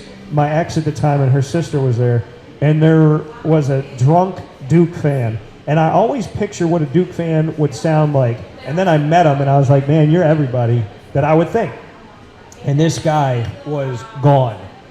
And he's looking at me, and he's like, hey, He tried you, huh? hey, your wife and your sister have been waiting here all night. And you weren't here for them. You need to hug your wife and your sister. You need to show them some love. Because you haven't been here, and they've been waiting all night for you. And he's saying all this stuff to me. So I'm sitting here, and I'm thinking about that.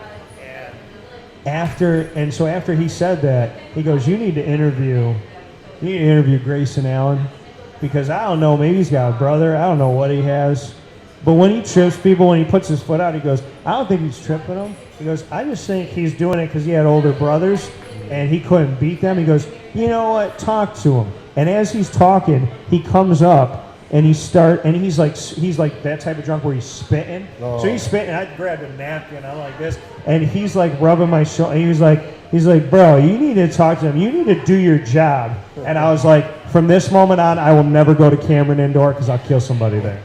Well, I'll kill somebody there. You ever see the episode of the Boondocks when Colonel Stinkmeaner is sitting there and he hit Pop's car and he's spitting on Pops and Pops trying to talk to him? You see what Pop said? Trying to catch him. Try to catch him with that right hook though, boy. But, bruh. And that guy was like, do your job. I was like, what? Dude, I've been at the game all day. He'd have caught hands too. Yeah, he definitely would. And you know what? It said it all to me. He told me as soon as I walked in, he's like, your wife and your sister have been watching my coat all night, and he told me the type of coat it was and how much it cost. I was like, bro, just get out of here. The first problem is you're trying to talk to somebody drunk. You're trying to rationalize with somebody drunk. Wrong move right there, That was play. me. I just turned my head. I was just trying. He was like, hey, bro, I'm talking to you. I was like, don't touch me. I looked at him. I was like, don't touch me. You don't know me. Don't talk to me. You just walk away. You say that now, but you No, I said that to him. I said, why are you talking to me? I'm not trying to talk to you. You didn't say that when dude put his hands on your head. No, when the guy put his hand on my head, it was like 1 o'clock in the afternoon. I was like, you try to catch an ass whooping at 1 o'clock in the afternoon. He'd have caught one. But you know, I mean, we've been friends for 10 years. I tell people all the time, because people used to do this at high school, and they're always like, Dan's not going to fight. Dan's a nice guy. Dan didn't do anything. This one guy talked about the girl I brought to senior formal, and she didn't go to school with us. And he said some stuff, and I can't say it on the air, but it had to do, she went on a trip. So we were talking, and you know, I don't know what it is about high school, but when you get changed in the locker room, all I want to do is get changed, get out of there. I don't want to see men, like, I don't want to be around any of you. I have to be here.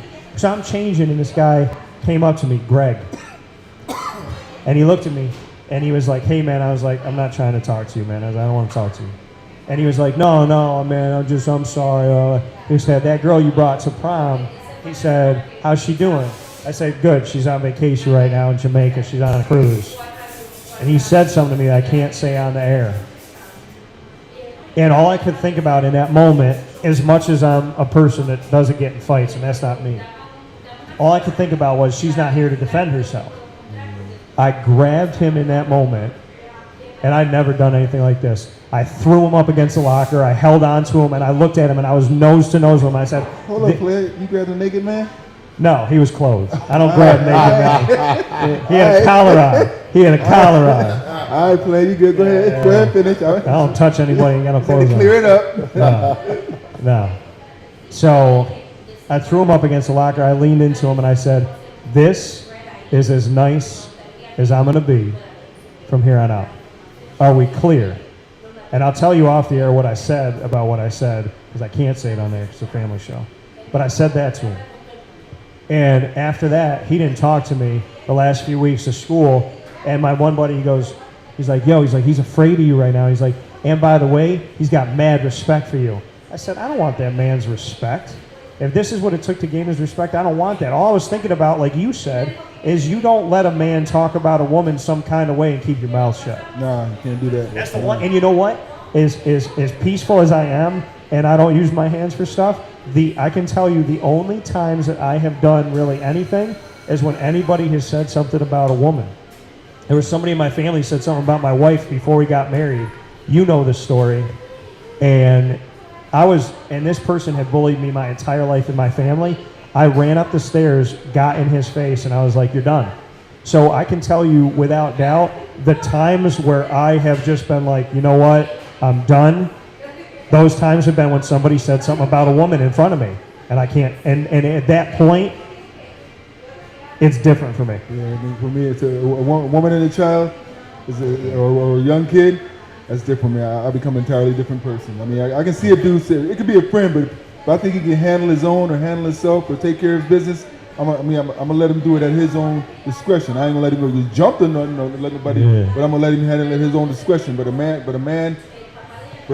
woman and a child, nah, player. I got to step in. I got to, because I would want somebody to do it for my sister, or my mother, or my aunt. You know what I'm saying? And that's all I could think about. I'm like, I don't get involved like that. I don't do stuff like that. But he was saying stuff. He was chirping for weeks. And what he said, that I'll tell you off the air, what he said to me about her, all I could picture was me calling her, telling her, and her crying. And that was it for me.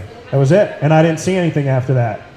And after that day, I was like, and he's like, and they're like, oh, he respects you. I was like, to this day, he like friend requested me on Facebook, this, that, whatever. And he's, oh, you know, I'm going to watch your show. I was like, dude, listen, I can forgive because forgiveness is for me, but I will never be your friend. Because what you said about that woman, and you said it behind her back, and you said it thinking that you were going to get away with it.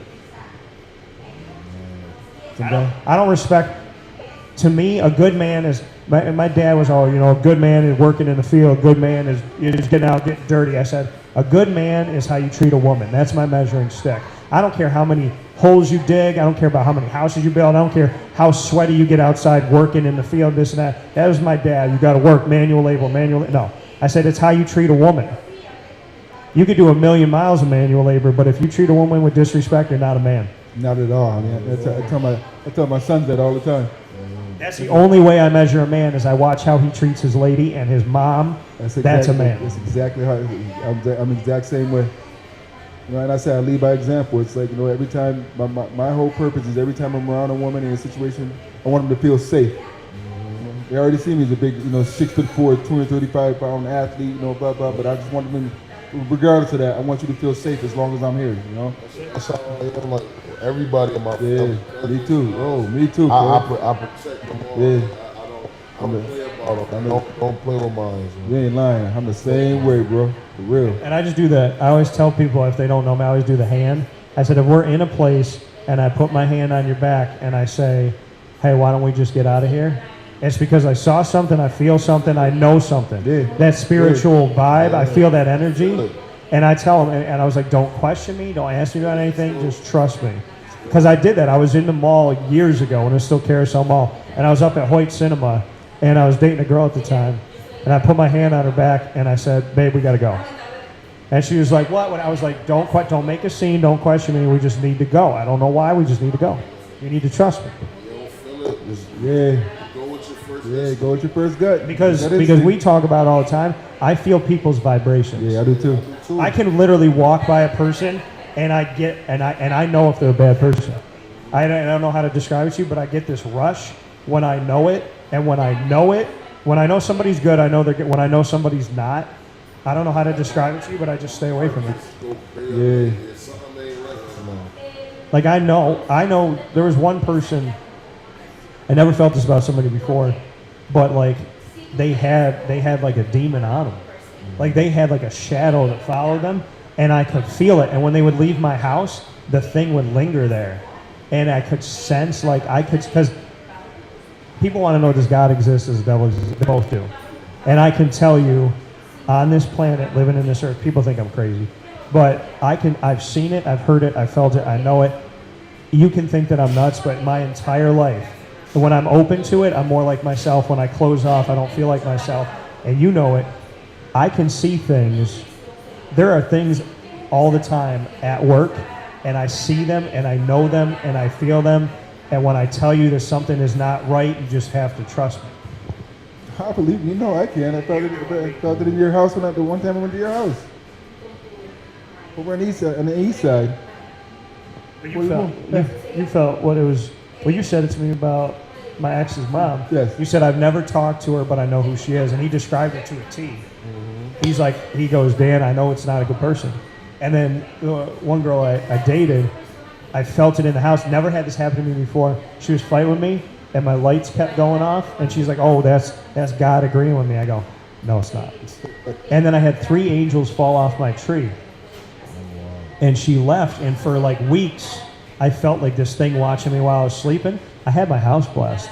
And it took like a couple, 20 seconds for me to feel it go, because I didn't welcome it into the house. But whatever she had with her, she brought that into my home. And I'm telling you, there was something in the house. That's why you don't let everybody in your home. Yes, you don't. That's my sanctum sanctorum. That's my Doctor Strange. That's what it says. That's my place. It's my peace. That's the truth. You can't let it. I had it in the house. And I knew if I called him, he would know. I had the priest come over. I said, you got to bless the house. because it was there, and it was there from her, and it was like this shadow that just followed her around the house, and I was like, man, why did I let this in my house? And it was like 5 weeks. It wasn't like it was like months, but it was just, you don't let people in that you feel it. And the funniest thing is the first time she followed me, I felt God come down the stairs of my house, and she said something to me, and I felt him, I heard in my ear, I heard him go, let her go home. What I always told you, run, dun dun dun dun dun. But no, I heard him say, Get let out. her go home. Let her go home. And I was like, no, I got it. And then that shadow came in the house, and he was like, all right, you got it? You got it? And then I looked up, and I was like, I don't got it. And he's like, I know you don't got it. So, but that leads us to our positivity side. We're going to end on a positive note. Top dog of the week, Canine Camp Dog Daycare, Canine Kampground Dog Boarding of East Syracuse. Only place I trust with Lily and any dog here in the community. They treat you like family. We honor a top dog of the week. Travon, who's your top dog? Who do you want to honor this week? I can't just pick one person. Yeah, I feel you. I just say my family. All right. My top dog. All right. Drum? In all honesty, man, with all the youth sports going on right now, I mean, I want to give a shout out to the 8U and the 10U for the Syracuse Renegades, and the 10U and the 12U for the Syracuse Hawks. The youth football teams that are playing here. That, as I said before, they don't get enough love and support from people like well, they do, but behind the scenes. But like Brown and myself, always going to support them. You also, but you know what? We need to start getting them in the forefront more, because these young men and young women are out there, working their behinds off every single day. I went to their practice Tuesday night, and here you are, these young kids out there practicing in this cold weather. And I'm in my mind, I'm saying that this is my adult stuff, but they're so excited to be playing in a championship. The Renegades are playing down in Maryland, and the Hawks are playing in New Jersey. I think it's New Jersey. But anyway, they're playing in the semifinals of the national championship, and one more win it, and they're all going to Disney World. Yeah. That's crazy. I mean, I've never been to Disney. Well, I've been to Disney World before, but not for a youth football game. So I give those young kids a lot of credit as they were the hard work. I mean, both great organizations, and I'm going to try and do more, even with you, and promoting them next year, and even more, even get into coaching those little kids, because, as I said before, I owe it to them. Well, and I mean, that's the thing. Central Ops. I mean, I started a hashtag at the beginning of COVID, support CNY. And, I always do. Always. And I use that hashtag all the time, pretty much daily. And I mean, the kids know. I've been ridiculed and attacked by Syracuse fans on Facebook and on Twitter and on Instagram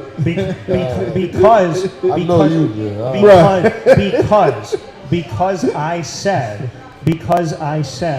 that Syracuse should take out of their 85 roster spots, should have 1, 2, or 3.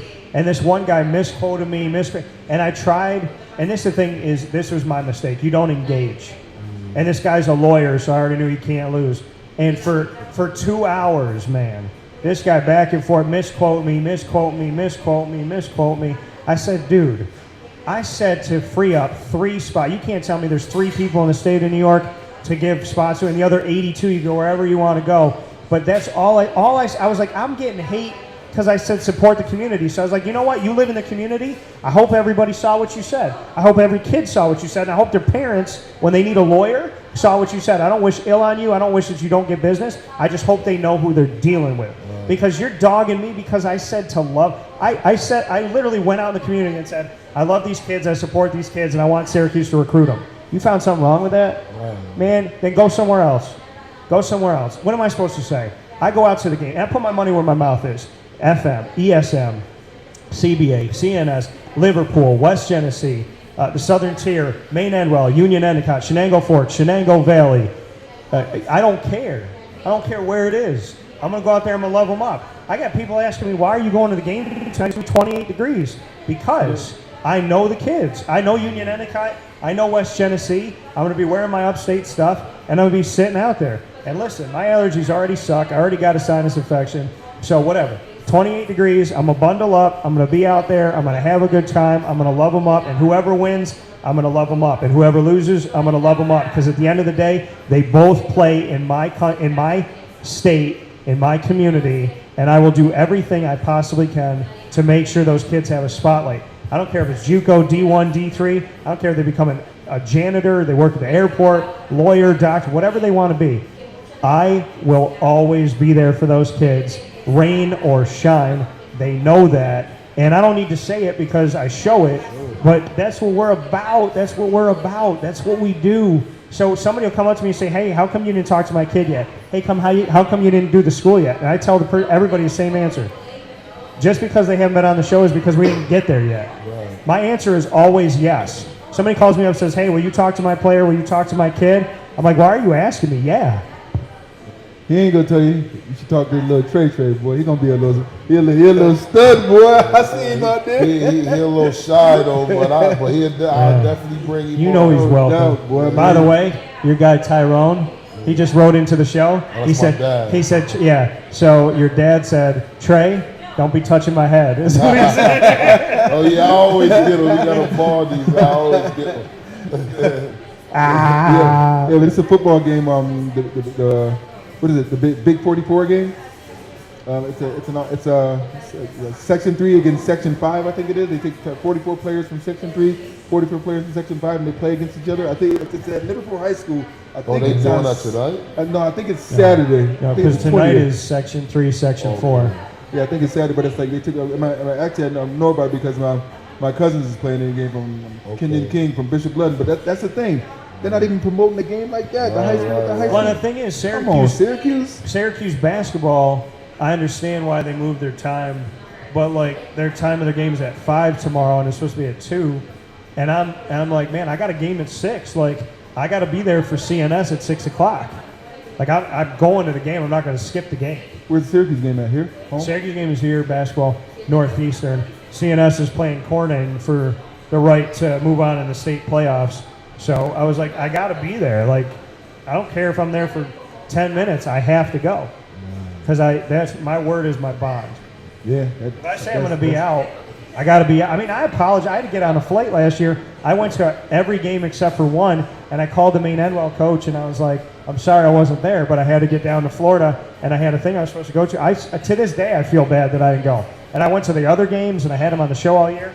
But my thing is, like, I want to be there for everybody because that's just who I am.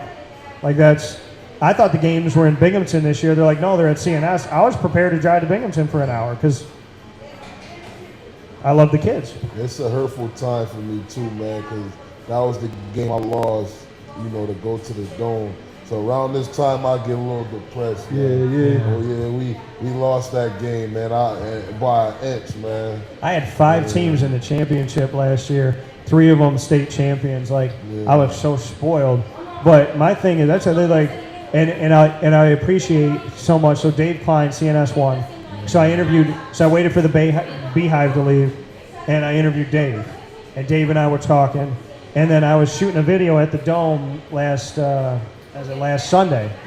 So I'm shooting a video at the Dome, and I turn, and I see this coach walking out from the tunnel by himself. And it was Casey Brown of CBA. And he goes, hey, I just wanted to come over and say hi and tell you thank you for coming out. And I'm like, you just left your team to come out here after they lost. And I was like, do you want to do an interview? He goes, anything you need. He walked out of the tunnel after talking to his team to come find me on the field. Yeah, Casey's a good guy. And I was like, Casey. He's one of the good ones. And you know what? And I told him, because I'm 37 and single, and I always want to be a dad. That's about the third time you've told us you're single out here, player. Hey, man. I'm trying to get some. Come on, ladies. I'm trying to get some. So, no, but I was talking to Casey, and I said to Casey, I was like, I go through some times where, like, I want to be a dad, and it's hard, and it hits me some kind of way. And he looks at me, and I said, and I went through, and he goes, you went to a dark place, didn't you? I said, yeah, a couple weeks ago I did. He talked to me a few days ago. He grabbed me, pulled me in, put my head on his chest, and held me tight, and he said, I love you. I said, Casey, I don't need anything for the rest of my life from you. Yeah, he's a good guy. Like that's, and he doesn't ask for anything. No, he's a good guy. There's some coaches there's some coaches in CNY that are just horrible human beings. They think that, I mean, like, it's like, I'm sorry. One guy refused to do an interview with me because he knew he was leaving. So he didn't talk to me, and I go, you punished your kids, and you didn't spotlight your kids for an entire year because you, ego-wise, wanted to leave Liverpool. And then he just ran away. And that was it. Sold his house, ran away. And I was like, man, I just wanted to do a show to promote your kids, and it was like he didn't want to talk to anybody. Some coaches, man, sad to say, man, they don't be there for the kids. They be there for that check. Man. Yeah, that's it. Like, it's like, it, bro, man. you're a high school coach. You're making, But they said on the team that they felt that. a year, please. They said they felt that, though. They're like, we knew that he was done. Get over yourself. And the thing is, if you're going to coach a team for a season like you're done, leave. Leave now. Yeah. Let one of the parents coach. I don't care. Let somebody off the street coach. I'll coach. Let somebody who cares can make a difference in these kids' lives by going forward, coach. Once you feel like your coach don't care, when you bro, feel that's different. It's like all hope is out of there. That's a different feeling. Well, they say that about anybody. If there's a mass exodus, that's a management problem. Got nothing to do with the business. And you talk about Syracuse led the transfer portal in transfers from the ACC. Might have been one of the top teams in the nation. Had almost 20 players, and I was like, that's a management problem. When you got 20 guys in the transfer portal, and you got one guy coming in. Dynamics. So, top dog of the week. Ooh, I told you my top dogs are the youth. You're talking about the youth coaches. The youth sports teams, and the Syracuse Renegades and the Syracuse Hawks. My top dog of the week is honestly anybody watching, not watching, out there, not whatever. Whether you're watching, listening or not, my top dogs of the week, everybody that woke up this morning physically, emotionally, economically, socially, spiritually, you struggled to get out of bed today, you're my top dogs. If you woke up this morning with any type of pain and you got out of bed wondering, why am I getting out of bed today? Why am I doing this? I want to give up. I want to quit. You're my top dog because you woke up, you got up, no matter what's going on. And as bad as you feel, I want you to know I'm praying for you. I'm loving you up. I may never meet you. I might never know you. I might never know your circumstance. I'm praying for you. I love you. I support you. I thank you. My top dog is every person that woke up today feeling like they couldn't get out of bed, and they did. You are my top dog. It will get better. It will get easier. And if you need me publicly on social media, reach out at any given time, and I'm happy to help. There's enough hate in this world. You can send me some message of love. I'll do what I can to help you out. My top dogs are the people that don't give up. I like that. That's cool. I like that. I think I have to agree with that. I want to throw, I can't even say Q-U-I-T. That word makes me want to throw up because I don't have it. I don't have it in me. The reason why we joke about it, but the reason why I stayed in a lot of bad friendships and bad relationships romantically was because I didn't want to give up. I wanted to believe if you gave somebody a chance that they would do something with it. When people show you who they are. I know. And my thing is, like, I wanted to believe in the good in people, but some people are who they are. Yeah, I mean, people aren't changing who they are. What did I say? One time is a mistake. 2 times is a pattern. 3 times is who they are. Yeah. Same thing I drill in my kids all the time also, man. It is.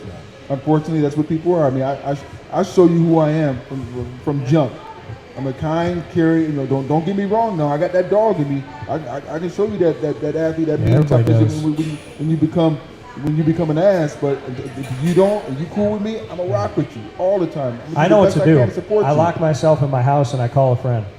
When I feel like I'm turning green and ripping out my clothes, I call somebody up and I go, this is how I'm feeling right now. I need to get it out. I would rather sit on the phone and yell with Rob, because you did a couple weeks ago. You were mad about something. We were at an event.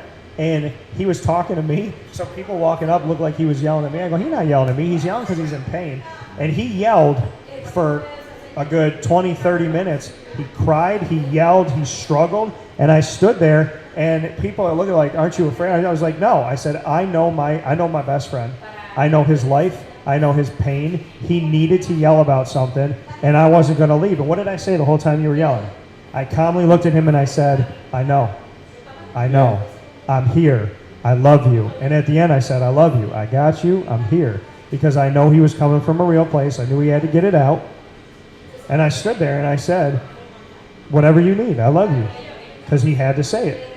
So, and I would rather call somebody up. And sometimes I just take a walk and I yell up to God. I say, God, I'm not yelling at you. Yeah, I do that I went too. through a dark time a couple of years ago. And I walked every day and I talked to God and I said, I just need to get it out. And I was like, how am I going to get by? How am I going to do it? How am I going to get through it? 10 days, 20 days. And then all of a sudden, a year of going out walking, changing my body, changing my mind, changing my mindset. And it was just me and God talking.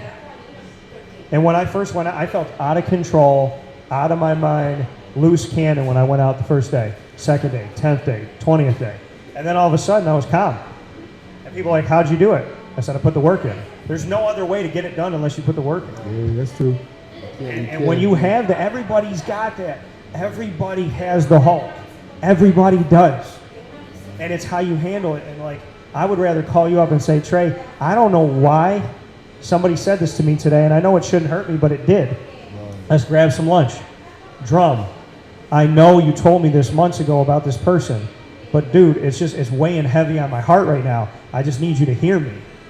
And when you have somebody in your life that you can say that to, it doesn't say, I'm right, you're wrong, haha, I told you so. When they just sit there and take that, like, he's done it for me a million times. So 2 weeks ago when he needed to do it, I stood there.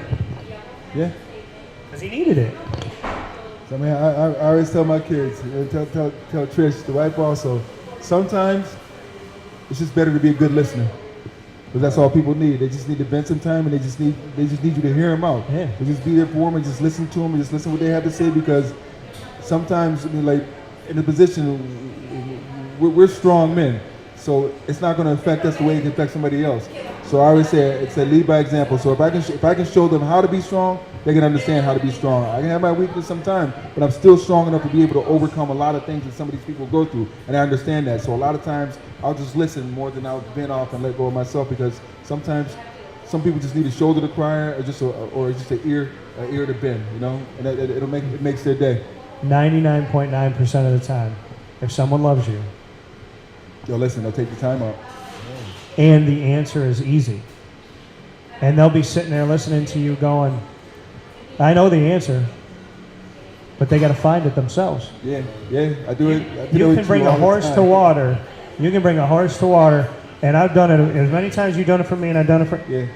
You can't make somebody drink. Nope. I can tell somebody over. I've told stuff to people I love for 5 years now, but until they believe it, you can't make somebody see it. And it's so dumb easy, right? You're dating somebody, it's like, bro. There you go again. Come on.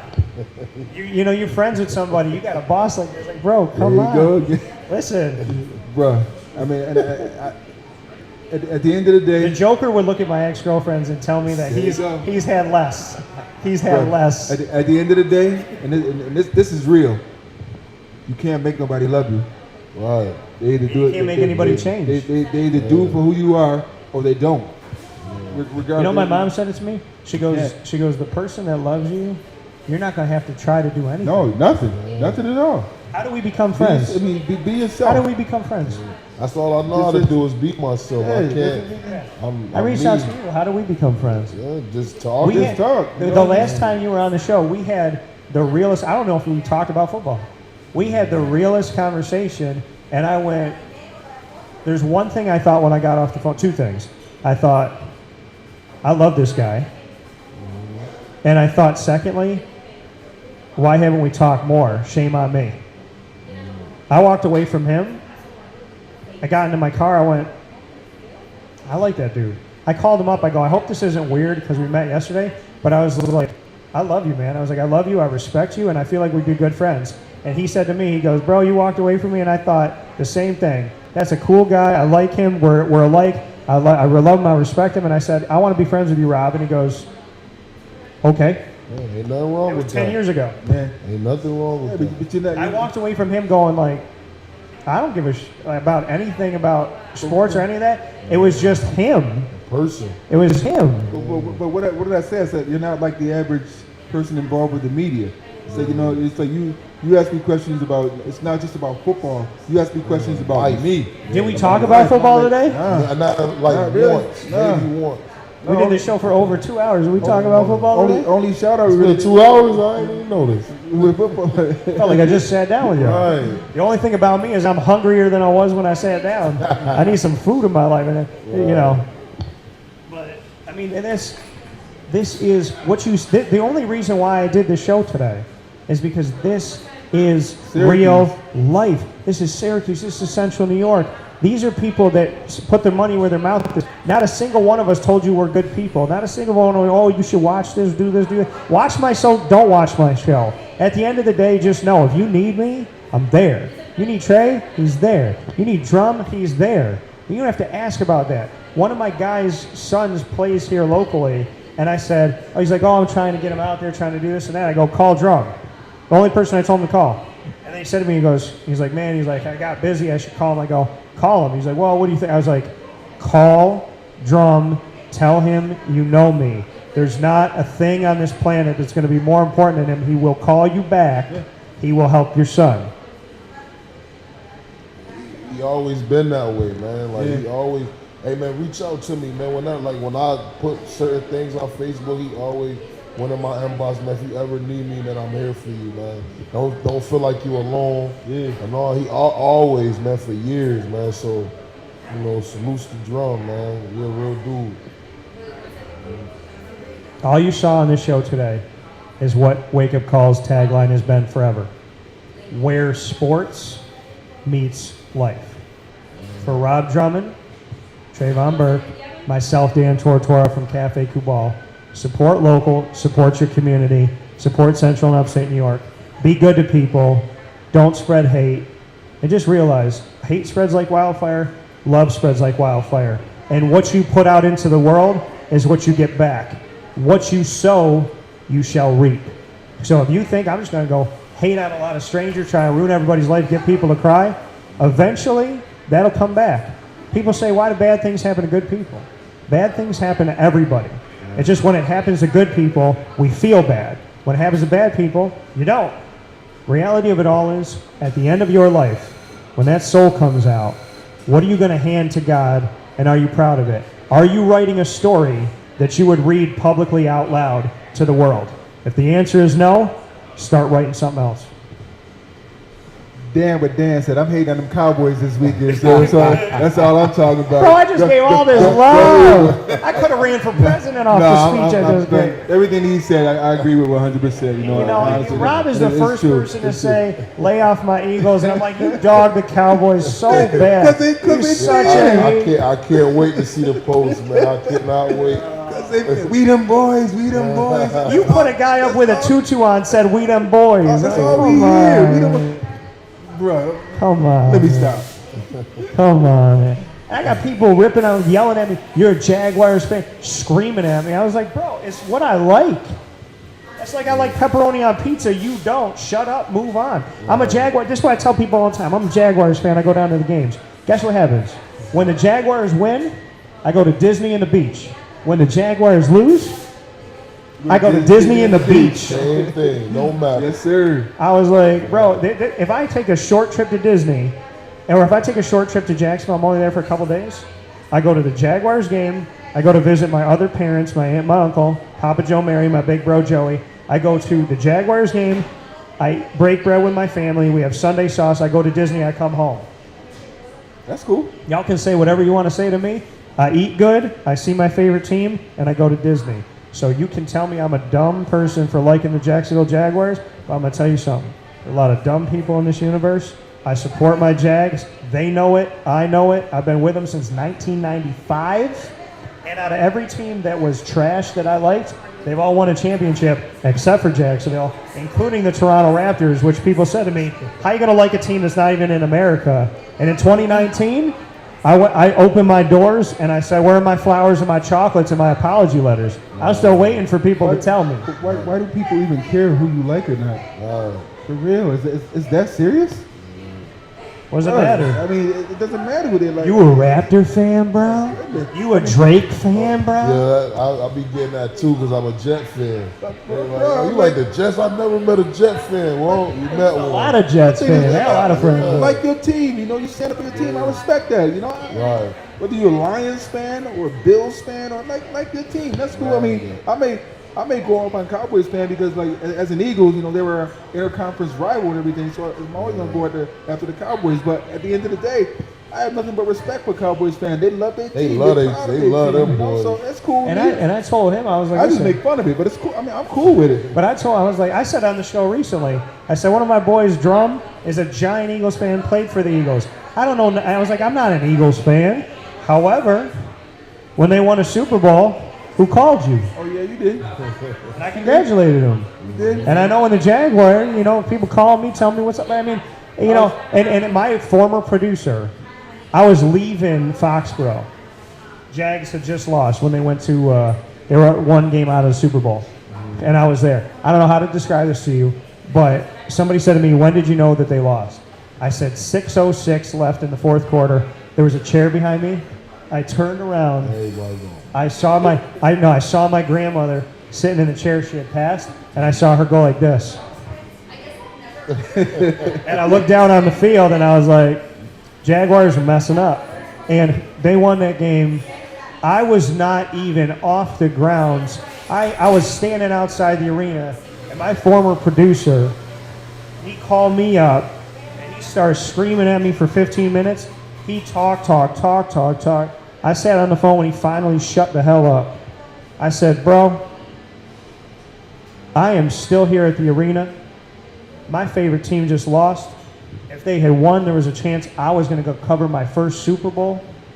I said, shut the hell up. I will call you when I'm done, but I don't need to hear your dumb mouth right now. I said, you are the last person I want to talk to. I will congratulate you for winning when I am ready to do so. Why do you feel like you need to call me right now? Some people are like that. And are we friends today? Hell no. That was the last day. I was like, man, you better die with them words. But he would come in producing the show wearing a Tom Brady jersey. I'm like, man, I'm going to set you on fire while we're doing the show. I said, I'm going to bring a lighter in here and watch you burn to death, and I'm not going to feel bad about it at all. My buddy only dated girls he only dated Patriot fans, not on purpose. This one girl, nicest girl in the world, Amanda, little short girl. She came to the house one day, and everybody had left the house. She opens up her suitcase, and she goes, Dan, and she had a Tom Brady jersey. I texted him, I said, when you come home, I'm going to have a trash can outside on the porch. As soon as you pull in and you slow drive by me, I'm going to let her see me throw the Tom Brady jersey in there, and I'm going to throw a flame in there, and I'm going to watch it burn while I'm staring at her in the face. I said, I love her as a person, but she showed me that jersey, and I will go in the room, and I will take it, and I will burn it.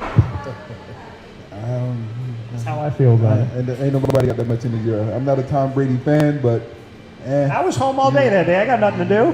Why not set a jersey on fire? person. I don't believe in that. I didn't actually do it. Because I don't like when people do that. You know, oh, Carmelo left my team. Stop. Don't do that. Don't be like that. So with that being said, Travon Burke, Rob Drummond, myself, Dan Tortora, we will see you soon. And I can promise you this, you will see us in the community doing what we said we're going to be doing, because that's who we are. We're not going to ask for any thank yous. We just hope you show up and support the community. Rob Drummond, Travon Burke, Dan Tortora, Cafe Kubal. Come support local. 3501 James Street, 324 West Water Street, 401 South Salina Street in Syracuse, corner Route 11 and Taft Road at Sweetheart Corners, and their drive-through location in North Syracuse, and on 343 Fayette Street, Manlius. Gentlemen, thank you for your time. Thank you. Thank you for what you do for the community. I'll talk with you all soon. Now,